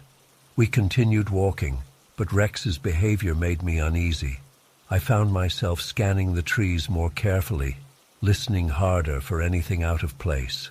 When we approached a shallow creek bed that crossed the trail, Rex suddenly froze. His ears perked up, and a low rumble started in his chest. I instinctively crouched down, tightening my grip on his leash. My heart was pounding for no reason I could explain, just this overwhelming feeling that something wasn't right. I scanned the area slowly, my eyes moving from tree to tree, bush to bush. At first I saw nothing unusual, just the familiar landscape of early spring forest. Then I noticed movement overhead, a group of wild turkeys perched in the branches of an old oak tree about 30 yards ahead. They were completely still, their heads turned in the same direction, away from us. That's when I heard it, a slight rustling behind me, so faint I almost missed it. I turned slowly, my hand still gripping Rex's leash tight enough that my knuckles were white. There was a man standing there, maybe 15 feet away, dressed in high-end camouflage gear from head to toe. He was holding a compound bow, and his face was painted with dark streaks of green and brown. He hadn't been there seconds before. I was certain of it. He had materialized like a ghost from the underbrush. For a few seconds, we just stared at each other.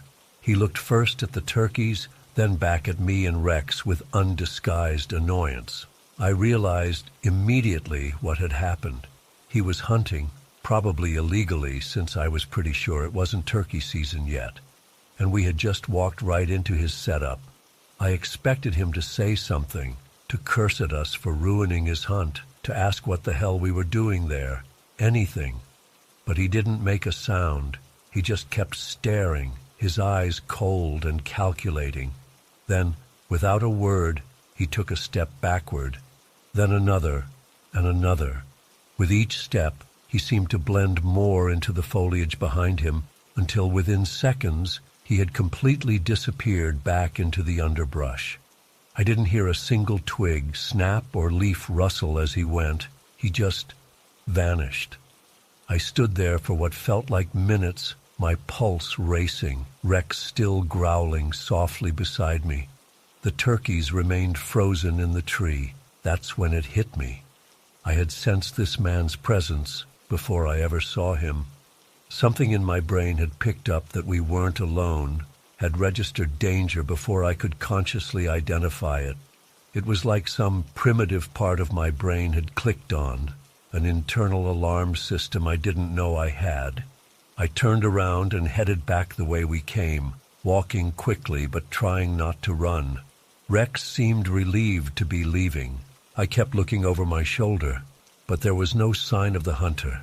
Back at my car, I sat with my hands shaking on the steering wheel. The encounter had been strange, but ultimately explainable. Just a hunter annoyed that we'd spoiled his illegal turkey hunt. Nothing supernatural or truly threatening. But I couldn't shake the feeling that something fundamental had shifted for me that day. The realization that someone could be watching me in the woods without my knowledge, that I could be observed while thinking I was alone. It got under my skin in a way I can't fully explain. I told myself I was being dramatic.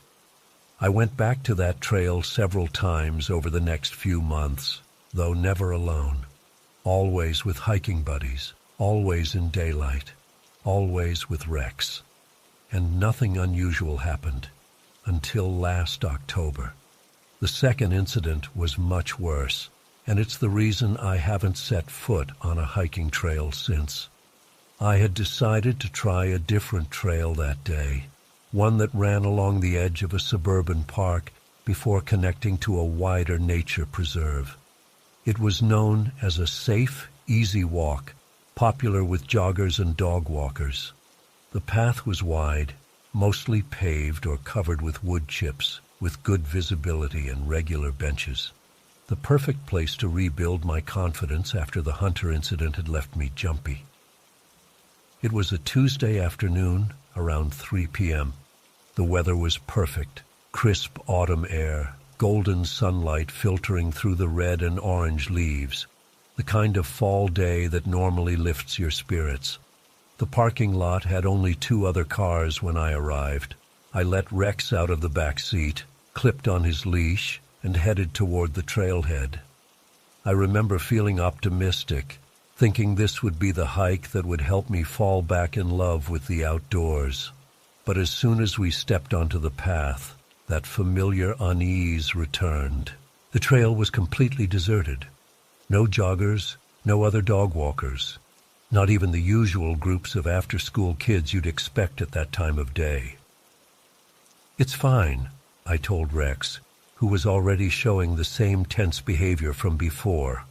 The vigilant sniffing, the low whines, the rigid posture. Just a quiet day. We continued walking. The trail followed the edge of a small stream for about half a mile before crossing it via a wooden footbridge. As we approached the bridge, I noticed something odd. The air smelled different. Not like the fresh, earthy scent of autumn leaves and soil that I expected, but something stale and musky, almost like wet fur left to dry in a closed room. I paused at the start of the bridge, looking around. The woods seemed to press in closer here, the trees creating a canopy that dimmed the afternoon light. Rex was pulling at his leash, trying to head back the way we came. "It's okay, buddy," I said, though I didn't believe it myself. I took a deep breath and stepped onto the bridge.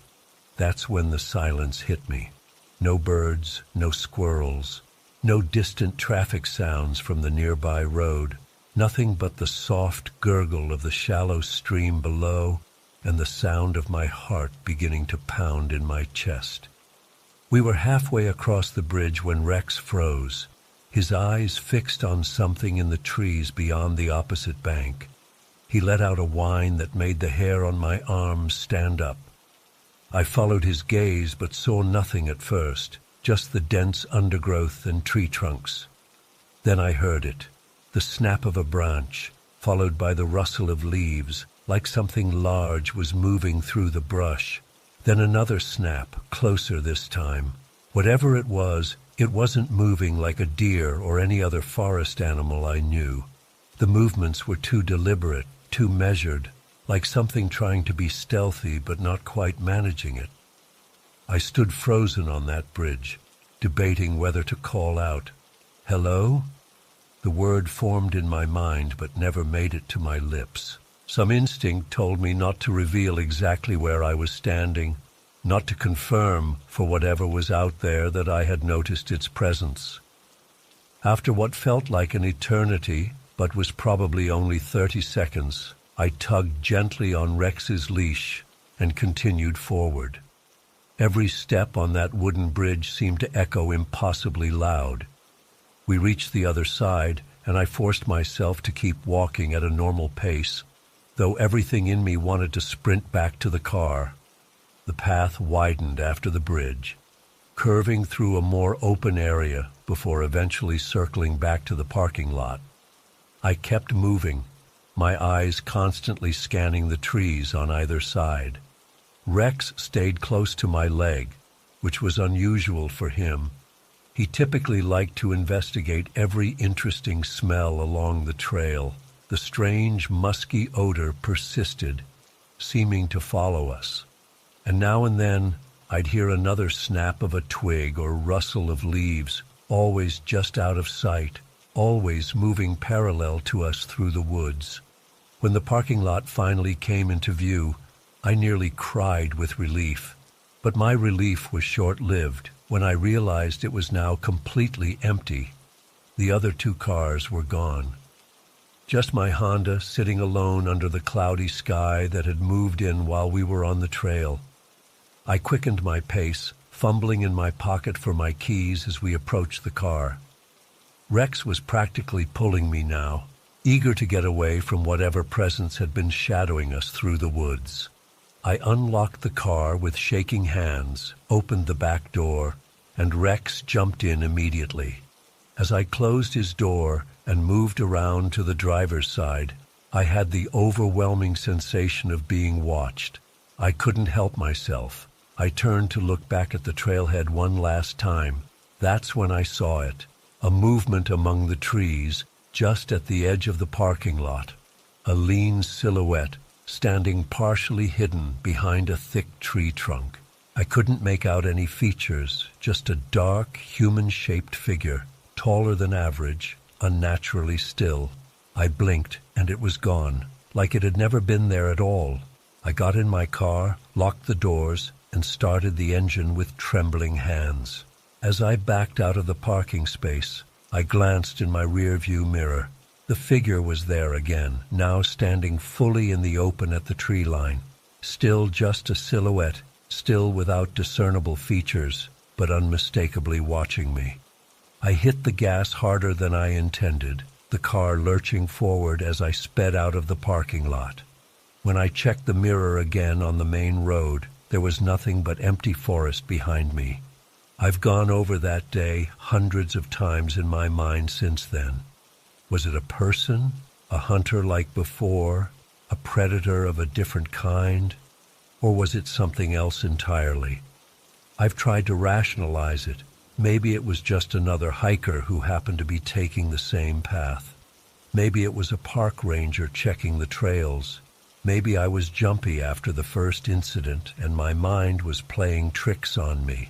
But deep down, I know what I felt, what Rex felt. Something was stalking us through those woods, something that didn't want to be seen but wanted us to know it was there. I sold most of my hiking gear the following week. Rex still gets his exercise, but we stick to the fenced dog park now, or well-populated walking paths in the middle of town. I've made up excuses when friends invite me camping or hiking. Work commitments, family obligations, anything to avoid admitting the truth, that I'm terrified of the woods now. Because the worst part isn't the memory of that figure watching me from the trees. It's the lingering certainty that if I went back to those woods, any woods, it would be waiting for me. That somehow I've been marked. Sometimes at night, when the house is quiet and dark, I catch myself staring out the window at the line of trees at the edge of my backyard, and I can't shake the feeling that something out there is staring back, waiting for me to venture out again. It's been 6 months now. I don't think I'll ever hike again. Some part of me was left behind in those woods, and something else came home with me. Something I can't see, but I can feel watching. Always watching.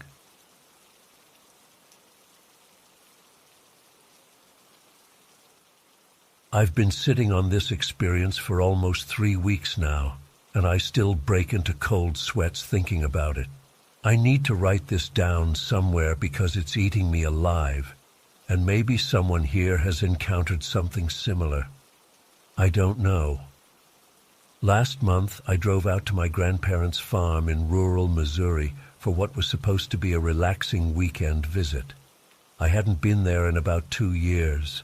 Not since before the pandemic, but with life finally settling back to normal and a long weekend off work, it seemed like the perfect time to go. They're getting older now, and these visits mean everything to them. The drive out there is about 3 hours from where I live in St. Louis, mostly on empty highways that eventually turn into increasingly narrow county roads. Cell service drops to almost nothing about 40 minutes before you arrive, which used to bother me, but now I actually look forward to disconnecting for a few days. As I pulled into their long gravel driveway, I immediately felt something off. I can't really explain it. The farmhouse looked exactly the same as always, white paint peeling in spots. The wooden porch sagging a bit more than I remembered. My grandfather's ancient Ford pickup parked under the big oak tree. But something felt wrong. I kept looking over at the tree line that borders their property to the north. It's dense woods that stretch for miles, mostly old growth that my grandfather says has been there longer than the county itself. As a kid, those woods were my playground every summer. My cousins and I would build forts, hunt for crawdads in the creek, and make up elaborate games. But sitting there in my car, engine idling, I felt this bizarre pull toward those trees, like they were watching me back. My grandparents came out onto the porch, waving and smiling, and the weird feeling passed. Grandpa helped me with my bags while Grandma had already prepared lunch. Her famous fried chicken and mashed potatoes that nobody in the family has ever been able to replicate. We sat around their kitchen table catching up, and everything felt normal again. I told myself I was just tired from the drive and maybe anxious about work stuff I'd left behind. After lunch, I decided to stretch my legs, told my grandparents I was going for a walk to reacquaint myself with the place. Grandma insisted I take a bottle of water and wear a hat because the sun's meaner than it looks today. Classic Grandma. I walked across the fields, past the old barn, which is basically just for storage now since they don't keep animals anymore, and found myself headed toward those woods. I wasn't even consciously choosing that direction. My feet just carried me there like I was on autopilot. The tree line started about a quarter-mile from the house. As I got closer, I noticed how quiet it had gotten. In the country, there's usually a constant background of sounds. Birds, insects, distant farm equipment. But approaching those trees, everything just stopped. No birds, no cicadas buzzing. Nothing. Just the sound of my own footsteps in the tall grass. I paused at the edge of the woods, suddenly remembering all the stories my grandfather used to tell us around the campfire. He'd grown up in these parts and knew all the local folklore. Some of it was the usual stuff, ghost stories about Civil War soldiers or tragic farming accidents, but there were other tales, weirder ones, about things that lived in these woods. Things that looked almost human but weren't quite right. Things that would appear when you were alone and vulnerable. As a kid, Those stories were thrilling, scary enough to make us huddle closer to the fire, but we all knew they were just stories meant to keep us from wandering too far from the farmhouse. Standing there now, though, at the edge of those silent woods, they suddenly felt less like stories and more like warnings. I took a few steps in. The temperature seemed to drop immediately, which made no sense because it was early June and about 85 degrees in the open field behind me. The canopy overhead was dense enough that the sunlight filtered through in patchy beams, creating this weird dappled effect on the forest floor. It was still mid-afternoon, but under those trees it felt like dusk. I followed what used to be a clear path, now mostly overgrown. My grandparents had mentioned that they rarely ventured into the woods anymore. My grandfather's knees weren't what they used to be, and my grandmother had developed a fear of ticks after a neighbor got Lyme disease. The path was still vaguely visible, though, winding between massive oak and hickory trees. About 10 minutes in, I heard a soft snap somewhere off to my left. I froze, listening. Nothing followed. Probably just a squirrel or something, I told myself, though I hadn't seen any wildlife at all since entering the woods. That's when I noticed the smell. It was faint at first, but undeniably there. A strange, sour odor, like damp leaves left too long in the sun, mixed with something else I couldn't identify. Something almost meaty. I wrinkled my nose and looked around, trying to locate the source, but it seemed to be coming from everywhere and nowhere. I should have turned back then.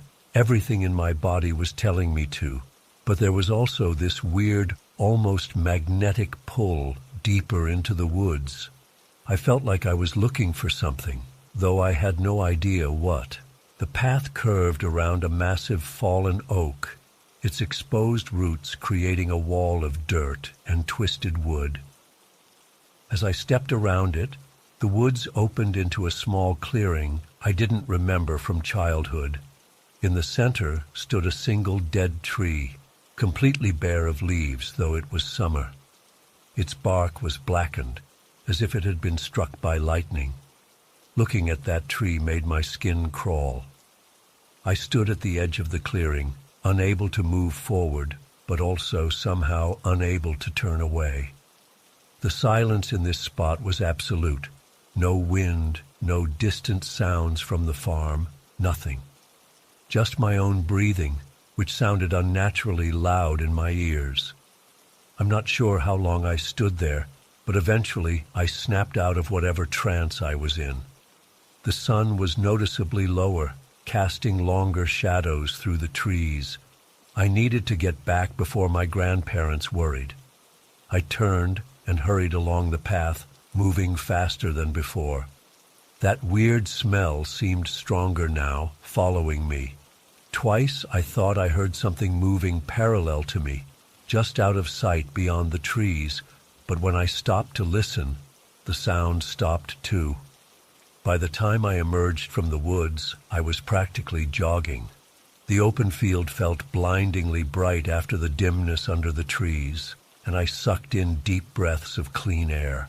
Looking back at the tree line, it appeared completely ordinary, just woods at the edge of a farm field. Nothing sinister about it. That night, after dinner, I tried asking my grandfather about the woods in a casual way. "They seem different somehow," I said.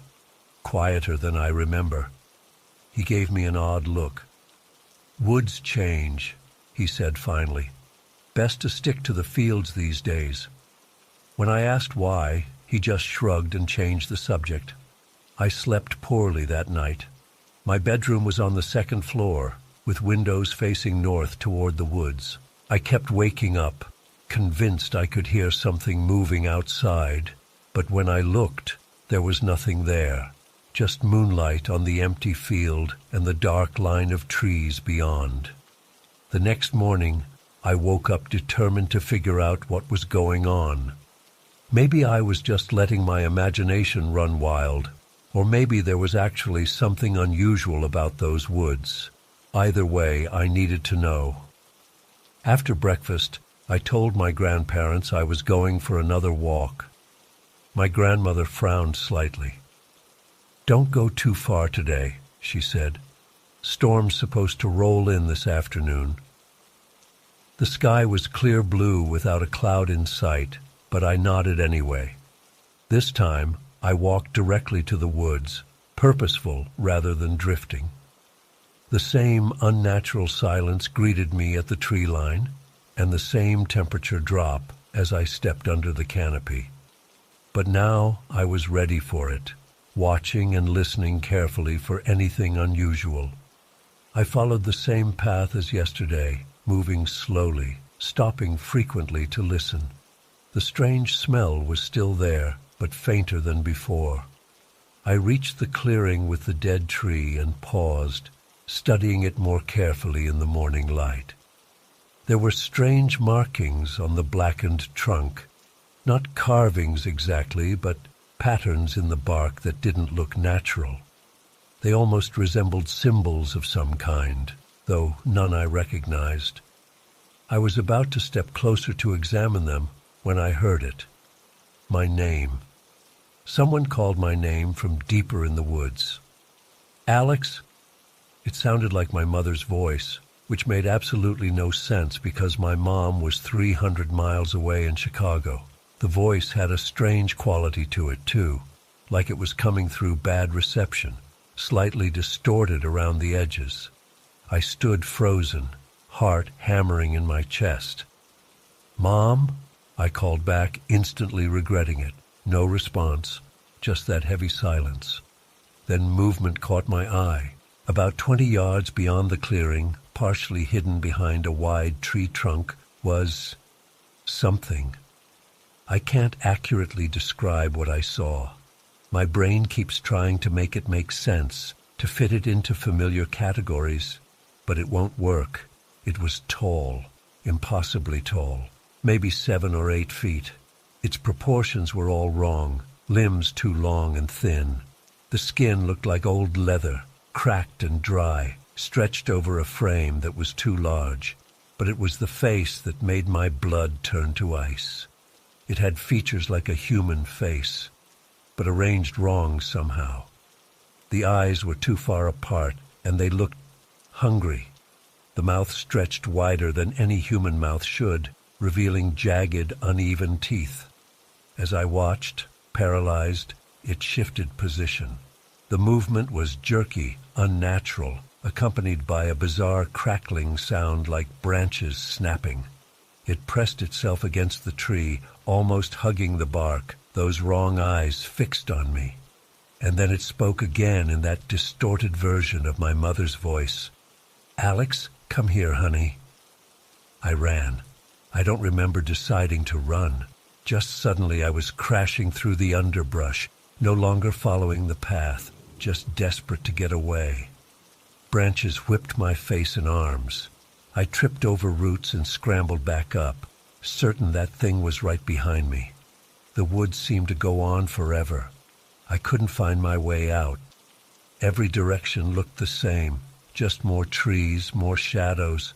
My lungs burned and my legs were shaking, but I kept going, driven by blind panic. I have no idea how long I ran or which direction. Eventually, mercifully, I burst out of the tree line back into open field. I didn't stop running until I reached the farmhouse, slamming through the screen door and startling my grandparents in the kitchen. They stared at me wide-eyed, sweaty, covered in scratches, gasping for breath. I made up some story about disturbing a hornet nest, laughing it off as I cleaned up my scratches in the bathroom. I couldn't tell them what I'd really seen. I couldn't even process it myself. That night was the longest of my life. I pushed a chair against my bedroom door and kept the lights on, jumping at every creak of the old farmhouse settling. I kept seeing those unnatural eyes whenever I closed mine, kept hearing that twisted version of my mother's voice calling my name. I was absolutely certain that thing knew who I was, that it had been waiting for me specifically. And worse, that it could be anywhere, that it could look like anyone. I left early the next morning, making excuses about work. My grandparents seemed concerned, but didn't press me. As I drove away, I looked in my rearview mirror at the tree line, half expecting to see that tall figure standing at the edge, watching me go.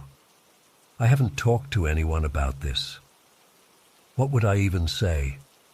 I saw a monster in the woods, something that knew my name and could mimic my mother's voice. I'd sound insane, but I know what I saw, and I know it was real. I haven't called my mom since it happened. I'm afraid to hear her voice and not be sure if it's really her. I haven't been sleeping well. Keep waking up thinking I smell that strange, sour odor in my apartment. I don't know what that thing was. I don't know why it called to me or how it knew me. But I can't shake the feeling that this isn't over. That somehow by entering those woods, by hearing it speak my name, I opened something that can't be closed again. And sometimes when my phone rings and I see my mother's name on the caller ID, I let it go to voicemail because I'm not entirely sure it's her on the other end.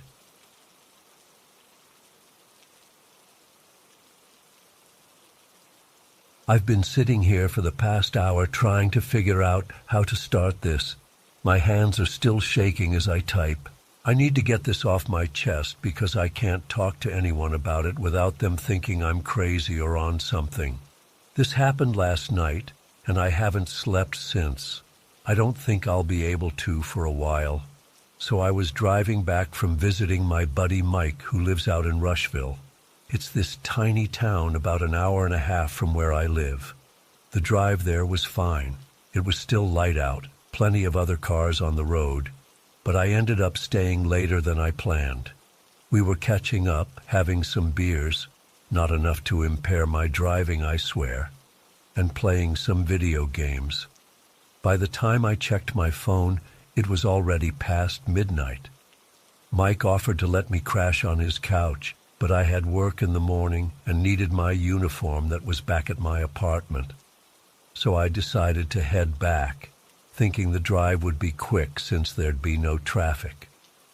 I took Route 32 for a while, which was fine. It's a main road, still had some cars here and there. But then my GPS suggested this shortcut through these backcountry roads that would supposedly save me 20 minutes. In hindsight, I should have just stuck to the main highway, but I was tired and wanted to get home quickly. About 20 minutes after turning onto this back road, I realized I hadn't seen another car for a while, or a house, or any sign of civilization, really. The road turned from asphalt to this rough gravel, and trees started closing in on both sides. My headlights were the only source of light except for this half moon that was barely illuminating the tops of the trees. The radio started to get staticky, which was annoying because I was using it to keep myself awake. I kept trying to find a station, but it was just white noise. So I turned it off and rolled down my window to get some fresh air. I'm a smoker, so I lit one up, thinking the nicotine would help keep me alert. The silence out there was different than city silence, you know. It wasn't just quiet. It was like a vacuum. No crickets, no rustling leaves, nothing. Just the sound of my tires crunching on gravel and my engine humming. I remember checking my GPS and seeing I still had about 40 minutes until I got back to my apartment. The map showed this maze of back roads with barely any names, just county road numbers. The one I was on didn't even have that. It was just a thin gray line on the screen. As I approached this four-way intersection, I noticed there was only one stop sign on my side. I slowed down, looking both ways out of habit, but there was clearly no one around for miles. I didn't come to a complete stop, just that rolling stop you do when you know there's no one there. That's when everything changed. Just as I was accelerating through the intersection, something moved at the edge of my headlights to the right. At first, I thought it was a deer. We get a lot of those in this area, and hitting one would have been a nightmare that far from anywhere. But this wasn't a deer. It came bursting out from the tree line, moving in this weird, jerky way that didn't look like any animal I've ever seen. My headlights caught it full on for just a second, and what I saw made my blood freeze. This thing was tall, taller than a person, with these impossibly long, thin limbs. Its skin looked slick and grayish, but what really got me were its teeth. They caught the light and gleamed, way too many teeth, like they wouldn't all fit in its mouth properly. My first instinct should have been to brake, but something deeper took over. Some primal part of my brain screamed danger, and I floored it instead. The engine roared, and my old Civic lurched forward, but this thing, it kept pace with me. For a few terrifying seconds, it was running alongside my car. I was doing at least 45-50 mph by then, but it matched my speed effortlessly. I couldn't look directly at it because I was focused on the road, which had gotten worse, full of potholes. But I could see it in my peripheral vision. It was running on all fours one moment, then almost upright the next, moving in this fluid but wrong way. Then I remembered my window was down, completely down, from smoking earlier. The realization hit me like a punch to the gut. There was nothing between me and that thing except empty air. One swipe of those long limbs and it could be inside the car with me. I fumbled for the window control, but I couldn't find it in my panic. The thing made this noise then. God, I still hear it when I close my eyes. It wasn't a growl or a scream. It was this guttural clicking sound that rose into something almost like speech, but not, like someone trying to imitate words without knowing what they are. Then it lunged at my car. I jerked the wheel to the left, nearly losing control on the loose gravel. The back end of my car fish-tailed, and I felt more than saw the creature miss my window by inches. The car skidded sideways for a moment before I managed to straighten it out. My headlights swept across the trees, and in that brief moment, I saw more movement in there. I swear there was more than one of these things. I floored it again, pushing my poor car harder than I ever have before. The engine was screaming, and rocks were pinging against the undercarriage. I still couldn't find the damn window button because I was gripping the steering wheel so tight my knuckles were white. I heard that sound again, that horrible clicking, gurgling noise, but it seemed to be falling behind me now. I risked a glance in my rearview mirror and saw it, or maybe another one, standing in the middle of the road, backlit by my taillights. It was so still, just watching me go. Then it dropped to all fours and disappeared into the darkness. I drove like hell after that. My hands were shaking so badly I could barely keep the wheel straight. I finally found the window button and closed it, then locked all the doors.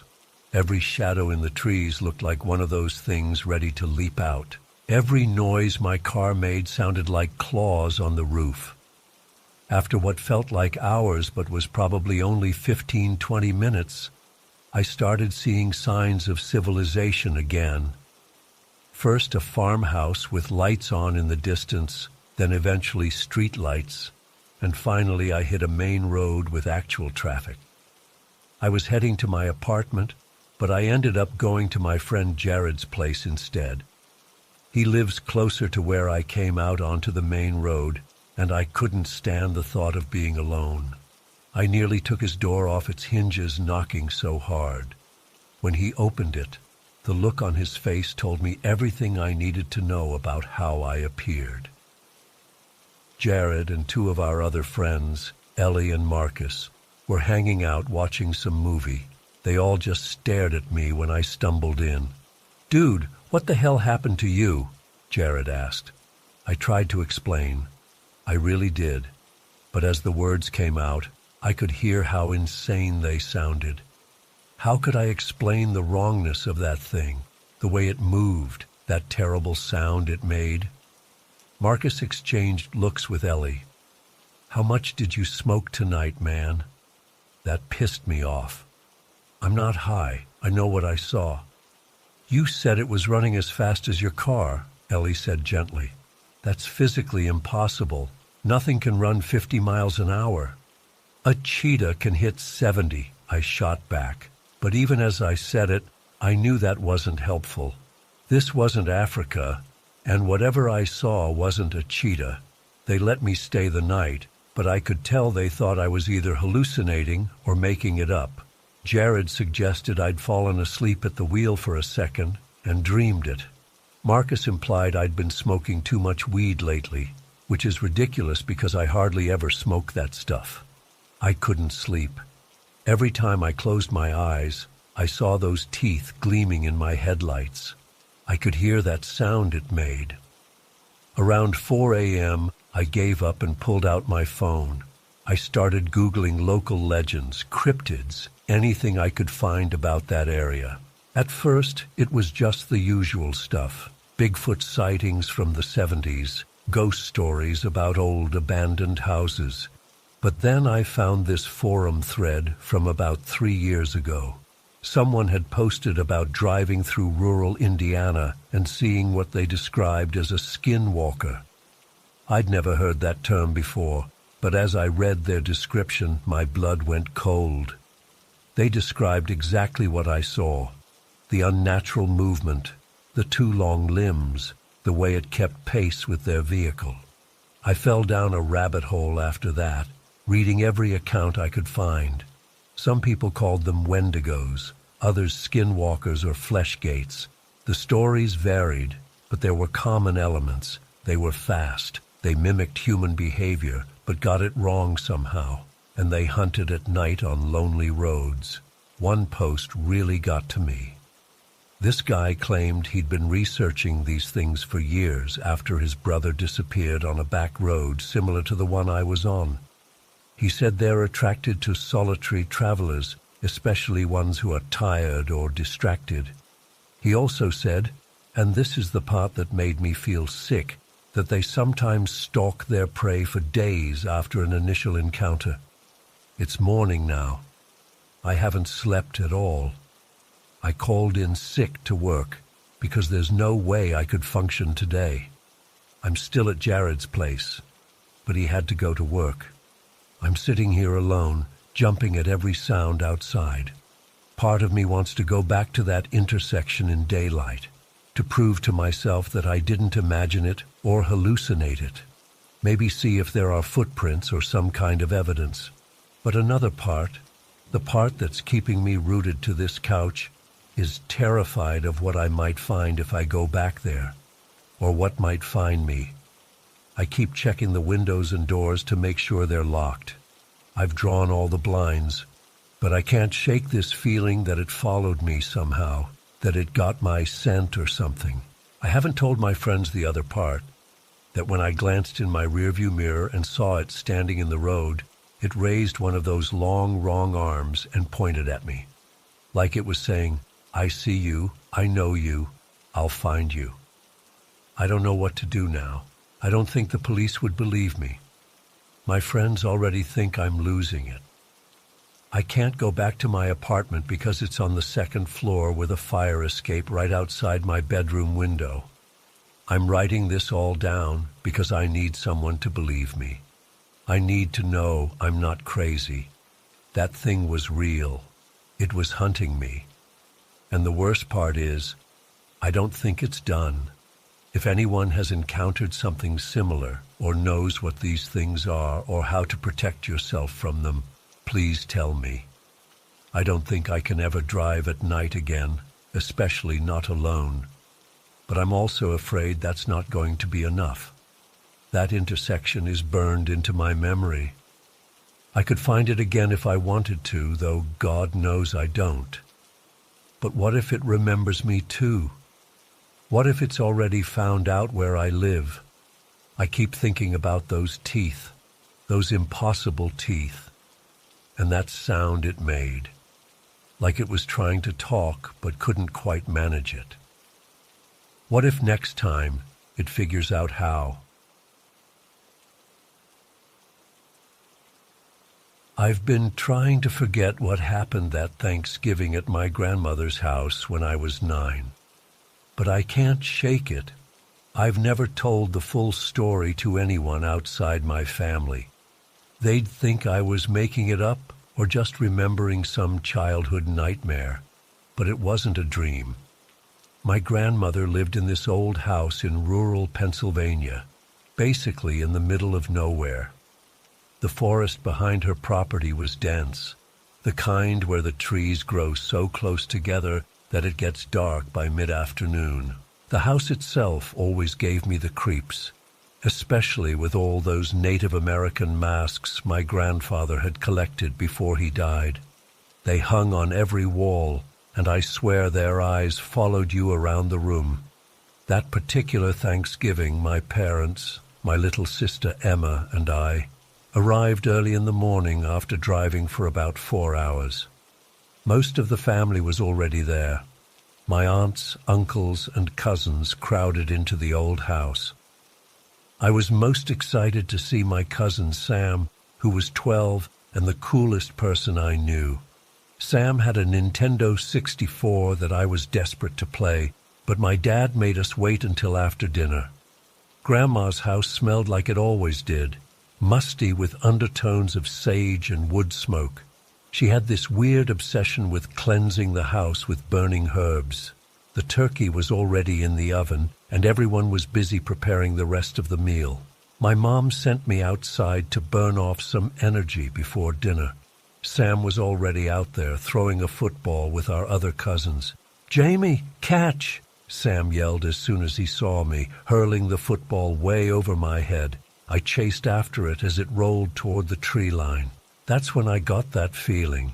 You know, the one where the hairs on your neck stand up, like someone's watching you. I looked into the trees but couldn't see anything, just shadows between trunks.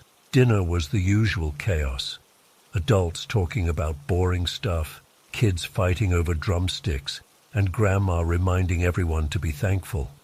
I scarfed down my food as fast as I could, because Sam had whispered to me during the meal, "Let's explore the woods after dinner."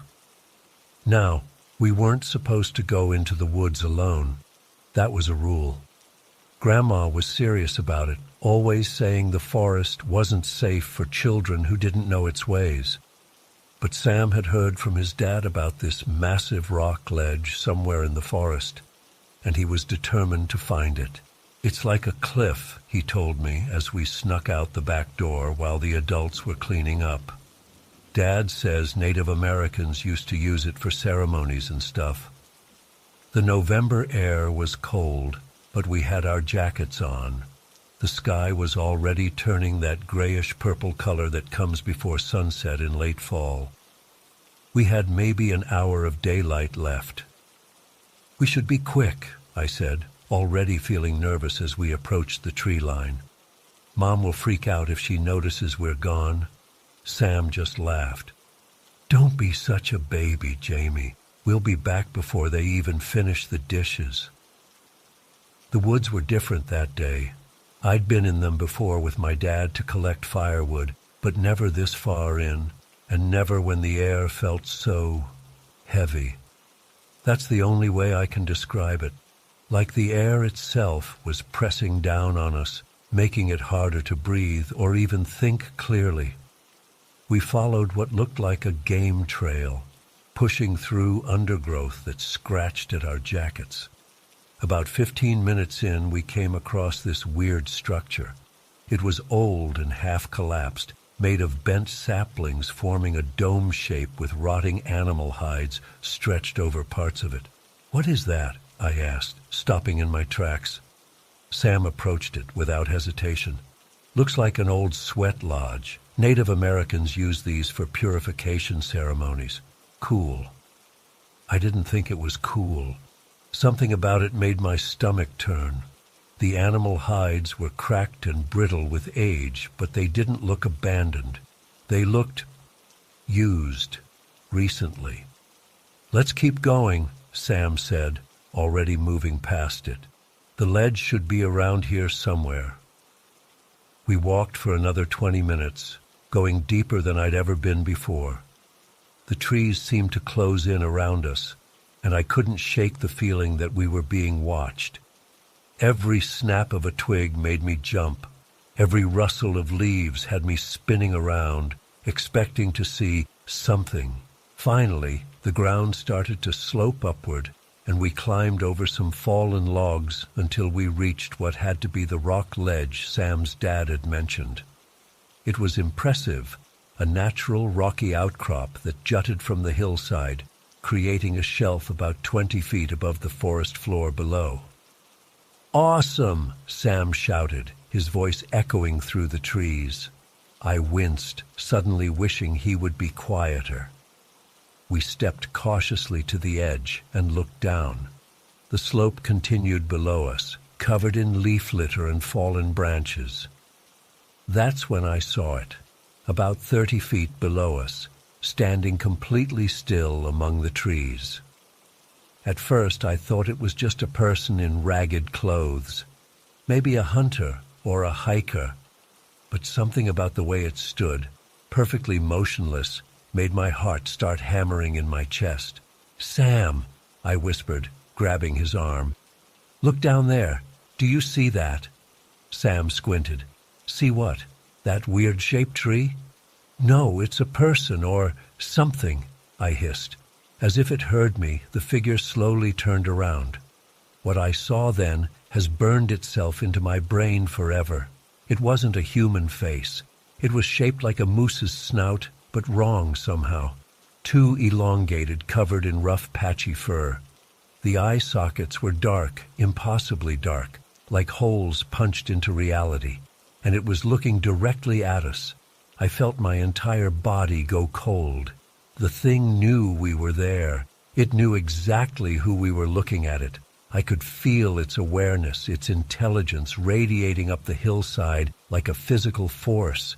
Sam saw it too. I heard him suck in a sharp breath. "What the fuck is that?" he whispered, his voice cracking. The creature's head tilted slightly, like a curious dog. Then it took one step forward, its movement jerky and unnatural. That broke our paralysis. Sam grabbed my wrist and yanked me backward. "Run!" he screamed, and we both turned and sprinted away from the ledge. I've never run so fast in my life. Branches whipped at my face. I tripped over roots and stumbled through underbrush, but somehow stayed on my feet. Sam was just ahead of me, crashing through the forest like a terrified animal. Neither of us looked back. We just ran. I don't know how long we'd been running when we suddenly broke into a strange clearing I hadn't noticed on our way in. The trees formed a perfect circle around an open space where the grass grew in odd, concentric rings. Mushrooms sprouted in similar patterns. The air in the clearing had a greenish tinge to it, almost like a fog, but it wasn't quite visible, more like something you could feel. I felt an overwhelming urge to slow down. My legs got heavy, and a weird calmness washed over me. I wanted to stop running, to just sit down in one of those grass circles and wait. For what? I don't know. Sam seemed affected too. He slowed to a walk, his eyes unfocused. "Maybe we should rest," he mumbled, his voice sounding far away. Something in the back of my mind screamed that this was wrong, that we needed to keep moving. But my body wouldn't listen. That's when I heard my mom's voice, calling from somewhere in the distance. "Jamie, Sam, where are you? Dinner's over." Her voice broke whatever spell had fallen over us. Sam blinked rapidly, then grabbed my shoulder. "Jamie, come on," he hissed, and we started running again, this time in the direction of my mom's voice. We burst out of the tree line and into my grandmother's backyard, breathing hard, covered in scratches and dirt. My mom was standing on the back porch with her hands on her hips, looking annoyed rather than scared. "What were you two doing in the woods?" she demanded. You know you're not supposed to go in there alone." Sam and I looked at each other, both knowing that telling the truth would sound insane. "We were just exploring," Sam said lamely. "Well, get inside and clean up.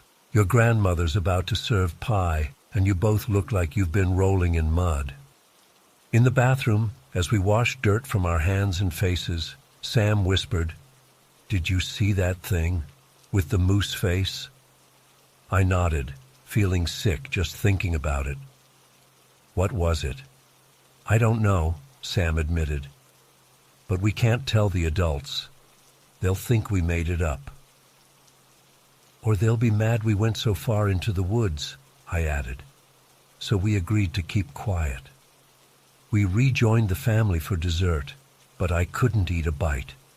Every time I closed my eyes, I saw that creature's face turning toward us, those empty eye sockets somehow still seeing us. After dessert, the adults settled in the living room to watch football and drink coffee. All the cousins, there were 8 of us in total, decided to play manhunt in the yard. It was getting dark, but the porch lights and a nearly full moon provided enough light to see by. Sam and I stuck together as we counted to 100 while the others hid. Then we separated to search the yard. I was nervous about going anywhere near the tree line, so I focused on checking behind the shed and around the parked cars. I found my younger cousin Lily hiding under the porch and tagged her. She joined me in searching for the others. We spotted my sister Emma behind a bush and were closing in on her when we heard a scream that made my blood freeze. It was my cousin Tyler, who had hidden near the edge of the woods. He came tearing across the yard, screaming at the top of his lungs. Behind him, standing at the tree line, was the creature from the forest. In the moonlight, I could see it clearly now. It was tall, much taller than any man, with a rack of antlers sprouting from its elongated head. Its limbs were wrong, too long and bent at odd angles. It stood perfectly still, watching Tyler run. All of us, every single cousin, saw it. We all froze for one terrible second, then broke into panicked screams and sprinted for the house. The adults rushed to the back door as we all tried to cram through at once, sobbing and yelling incoherently. My dad grabbed me by the shoulders. "Jamie, what's wrong? What happened?" Through tears, I managed to choke out, "There's something in the woods, by the trees. It has antlers and a moose face." All the cousins were telling the same story, our words tumbling over each other. The adults looked skeptical until my Uncle Dave went to the window and looked out toward the tree line. His face went pale. "Get away from the windows," he said quietly. "Mark, help me check all the doors." My dad and uncle went through the house, making sure every door and window was locked. They turned off the outside lights and most of the inside ones too. My grandmother stood in the corner of the living room, her eyes closed, lips moving silently as if reciting something from memory. The adults finally believed us, but that almost made it worse. The fear on their faces told me this was real, not just some kid's shared imagination. We all huddled in the living room. No one suggested going home. It was too dark now, and the thought of going outside was unbearable. My Aunt Kathy kept peeking through the curtains, then quickly closing them again. "It's still there," she whispered at one point, "just standing at the edge of the trees." My grandmother finally spoke up. Her voice sounded older than I'd ever heard it. "It shouldn't have seen the children," she said. "We've kept the peace for generations." "Mom, what are you talking about?" my father asked. "What is that thing?" She shook her head. "The woods have always had guardians. My father taught me to respect the boundaries, to never go too deep, to leave offerings at the sweat lodge on the dark moon." I felt sick. The sweat lodge Sam and I had seen, the one that looked recently used. Had my grandmother been leaving offerings there, and to what? It knows who we are now, Grandma continued. It's marked you all as trespassers. I couldn't help looking at the masks on the walls. In the dim light, they seemed to be watching us with new awareness. Were they just decorations or something more? Had my grandfather collected them, or had they been offerings too? We spent the night at my grandmother's house, none of us sleeping much. The adults took turns keeping watch, though what they would do if the creature tried to enter the house, I don't know. By morning, there was no sign of it outside. My family left as soon as it was fully light. We never spoke about what happened, at least not with anyone outside the family. When I asked my mother about it a few years later, she changed the subject. My grandmother died 2 winters after that Thanksgiving. The house was sold, her belongings divided among her children. No one wanted the masks. They were buried with her, which seemed right somehow. I've never gone back to those woods, and as far as I know, neither has anyone else in my family. Sometimes I dream about the clearing with the grass circles, about the green-tinged air and the feeling of wanting to stay there forever. I wake up from those dreams in a cold sweat, certain that if my mother hadn't called out to us that day, Sam and I would never have left that clearing. To this day, I don't know what that creature was. Some kind of forest spirit? A cryptid? Something that defies explanation? All I know is that it was real, and it recognized us as intruders in its domain. And sometimes, when I'm walking through any forest, I get that feeling again of being watched by something ancient and patient, something that remembers my face and is just waiting for me to wander too far from safety.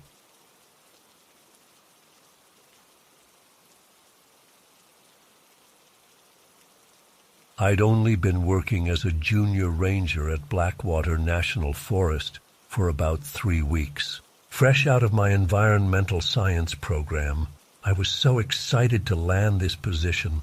The forest is absolutely gorgeous. Towering pines, lush undergrowth, and wildlife everywhere.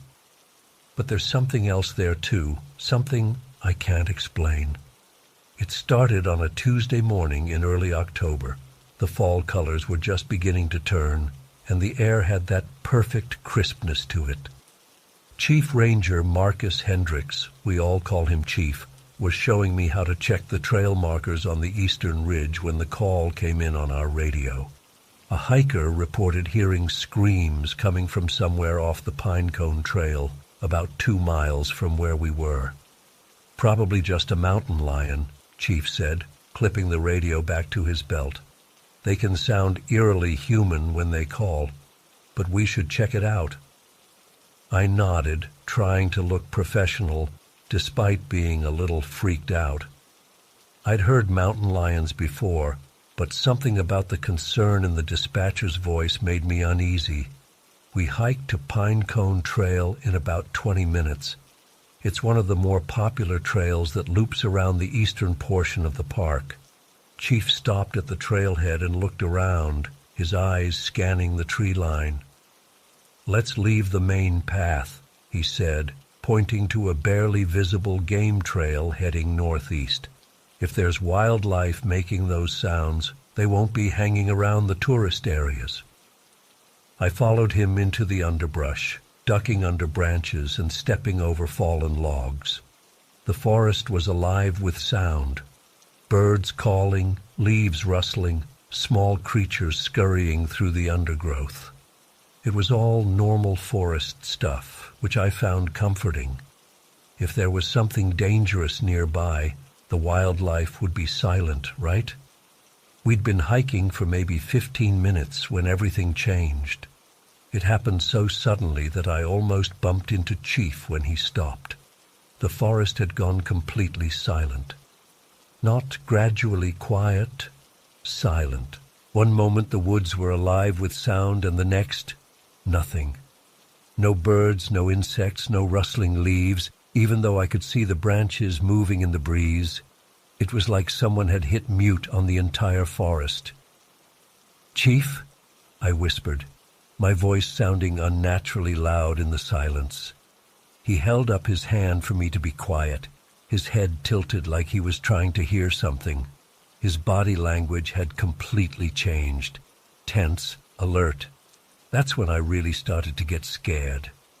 "Do you feel that?" he asked, his voice barely audible. I was about to ask what he meant when I felt it, a strange buzzing sensation that seemed to start in my chest and spread throughout my entire body. It wasn't like a cell phone vibration or standing near machinery. This was inside me somehow. My vision started to blur around the edges, and I felt pressure building in my head like a migraine coming on fast. I pressed my palms against my temples, trying to relieve the pain. "Chief, what's happening?" I managed to say, but my voice sounded wrong, distorted in my own ears. That's when I saw it. About 30 yards ahead, partially hidden behind a massive oak tree, was a figure. At first I thought it was just another hiker, but as my eyes focused, I realized it was far too tall, maybe 7 feet or more.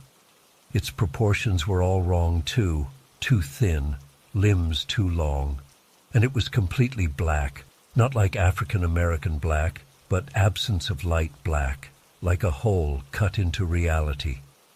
The buzzing intensified as the figure slowly emerged from behind the tree. It didn't walk out.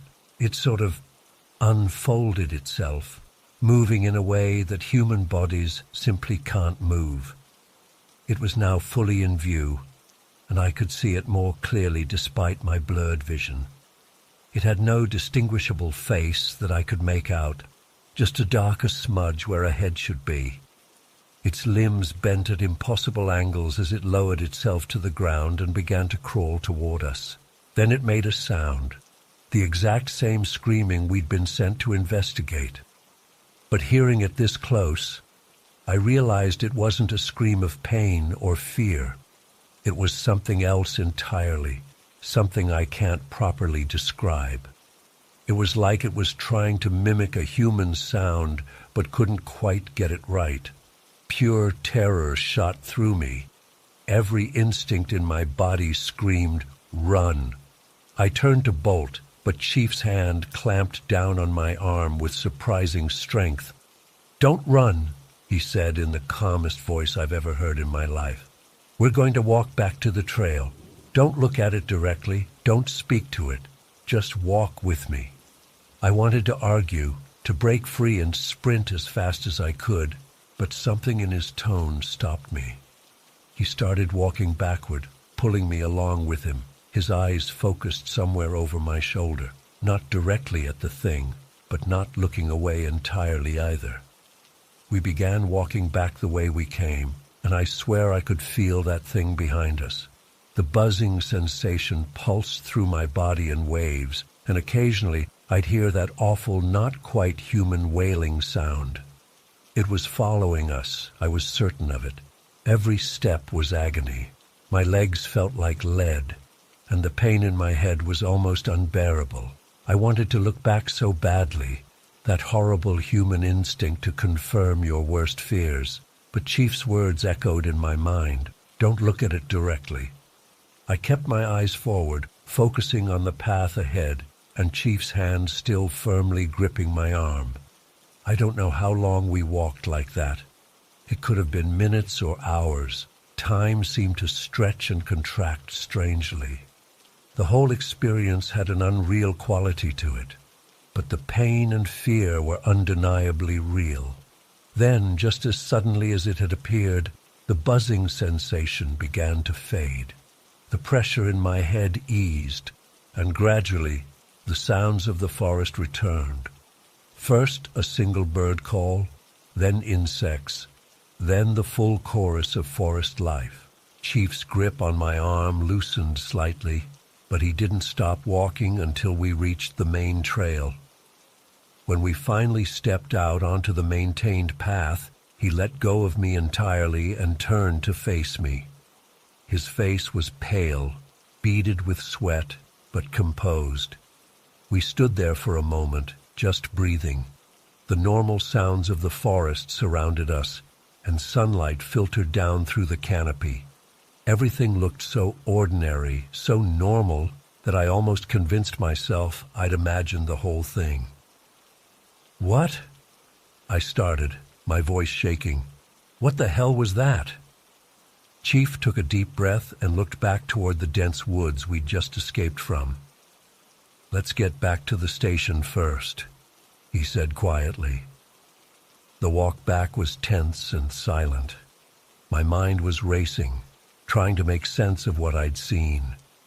Was it some kind of animal I wasn't familiar with? A person in some weird costume? But nothing could explain the buzzing, the way it moved, or how the entire forest went silent. When we reached the ranger station, Chief led me into his office and closed the door.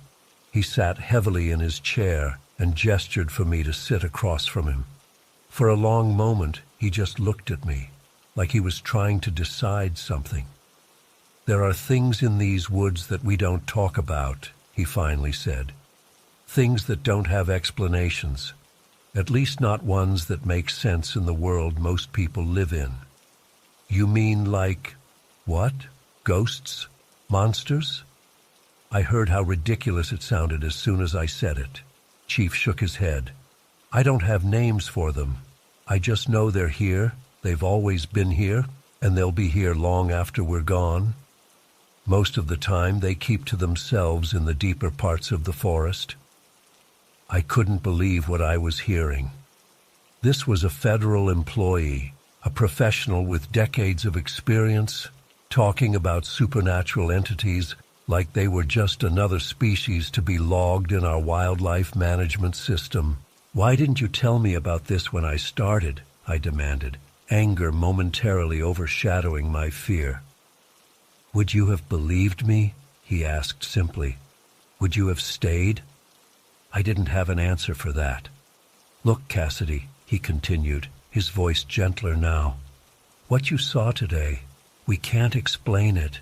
We can't fight it. We can't remove it. All we can do is respect the boundaries and learn the signs. That buzzing you felt, that's always the first warning. The silence comes next. If you ever experience those things again, you calmly leave the area. Don't run, don't panic, don't engage." "Has it hurt people before?" I managed to ask. Chief was quiet for a long moment.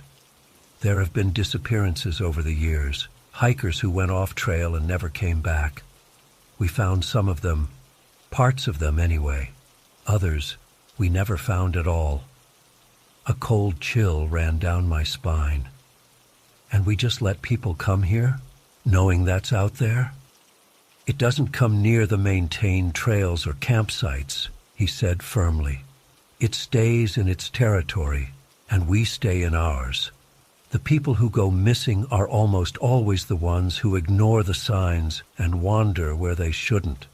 Like we did today," I pointed out. "We're rangers. It's our job to investigate, but notice how we handled it. Calm, respectful, no sudden movements. That's how we've managed to coexist." He leaned forward, his eyes locked on mine. "Now you have a choice to make, Cassidy. If you can't handle this reality of the job, you should resign. No shame in it. But if you stay, you need to understand that what we saw today isn't something you ever talk about outside these walls." I sat there, stunned. Part of me wanted to walk out right then, to pack up my things and never set foot in Blackwater Ridge again. But another part of me, the part that had always been fascinated by nature's mysteries, was strangely compelled to learn more. "I need some time to think," I finally said. Chief nodded. "Take the rest of the day off. Sleep on it. Let me know what you decide in the morning." I drove home in a daze, replaying the events over and over in my mind.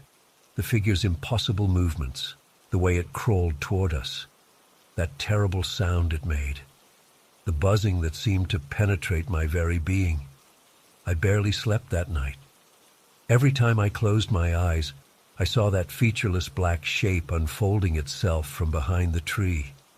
I kept feeling phantom echoes of that buzzing sensation, jerking awake thinking it was happening again.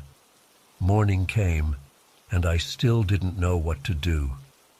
Part of me thought Chief must be messing with the new girl, some kind of bizarre hazing ritual. But I knew what I saw was real. The fear I felt was real. The pain was real. In the end, I went back.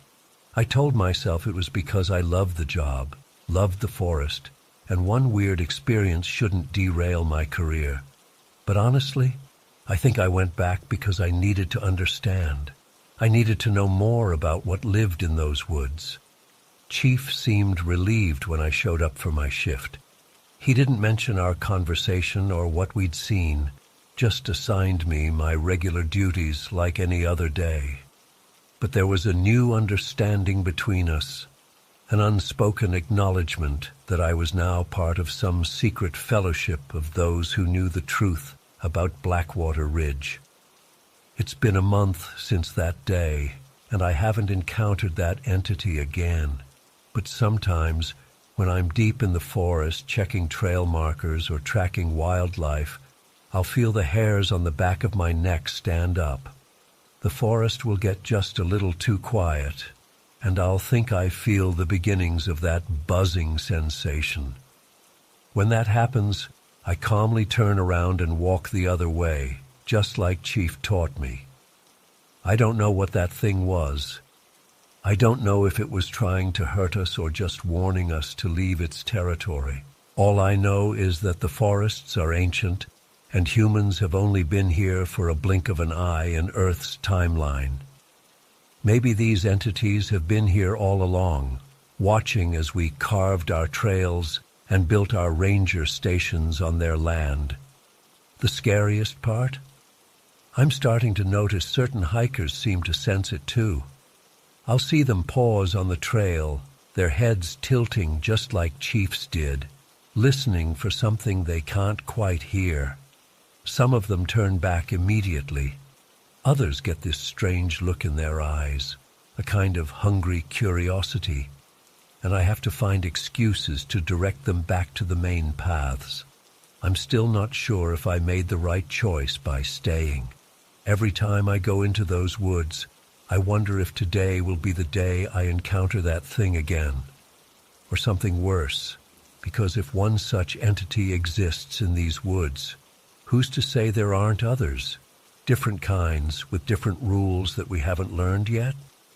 All I know is that I'll never look at forests the same way again. The deep shadows between the trees, the sudden silences, the feeling of being watched, they all have new meaning for me now. There are things in this world that exist beyond our understanding, things that have been here long before us and will remain long after we're gone. And sometimes they let us know we're trespassing.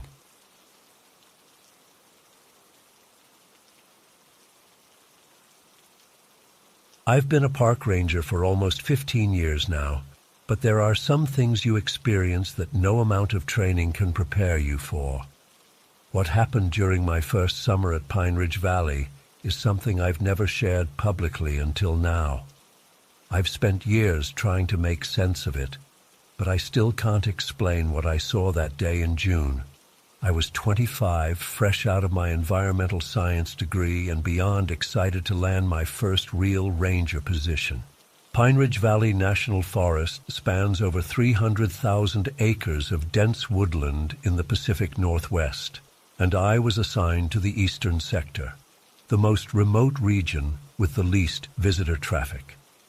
My supervisor paired me with Ryan, a veteran ranger with about 12 years under his belt. He was a good guy, laid back but professional, the perfect mentor for a rookie like me. We'd been working together for about 3 weeks, mostly routine stuff, clearing fallen branches from trails, checking campsite permits, helping lost hikers find their way back to designated areas, nothing that would raise your pulse above a brisk walk. That morning started like any other. We loaded up our gear into the Ranger truck at 6 a.m., first aid supplies, water, trail maintenance tools, and our standard issue radios. The weather report predicted clear skies, around 75 degrees, perfect conditions for our planned patrol of the Oak Ridge Trail, one of the least maintained paths in my sector.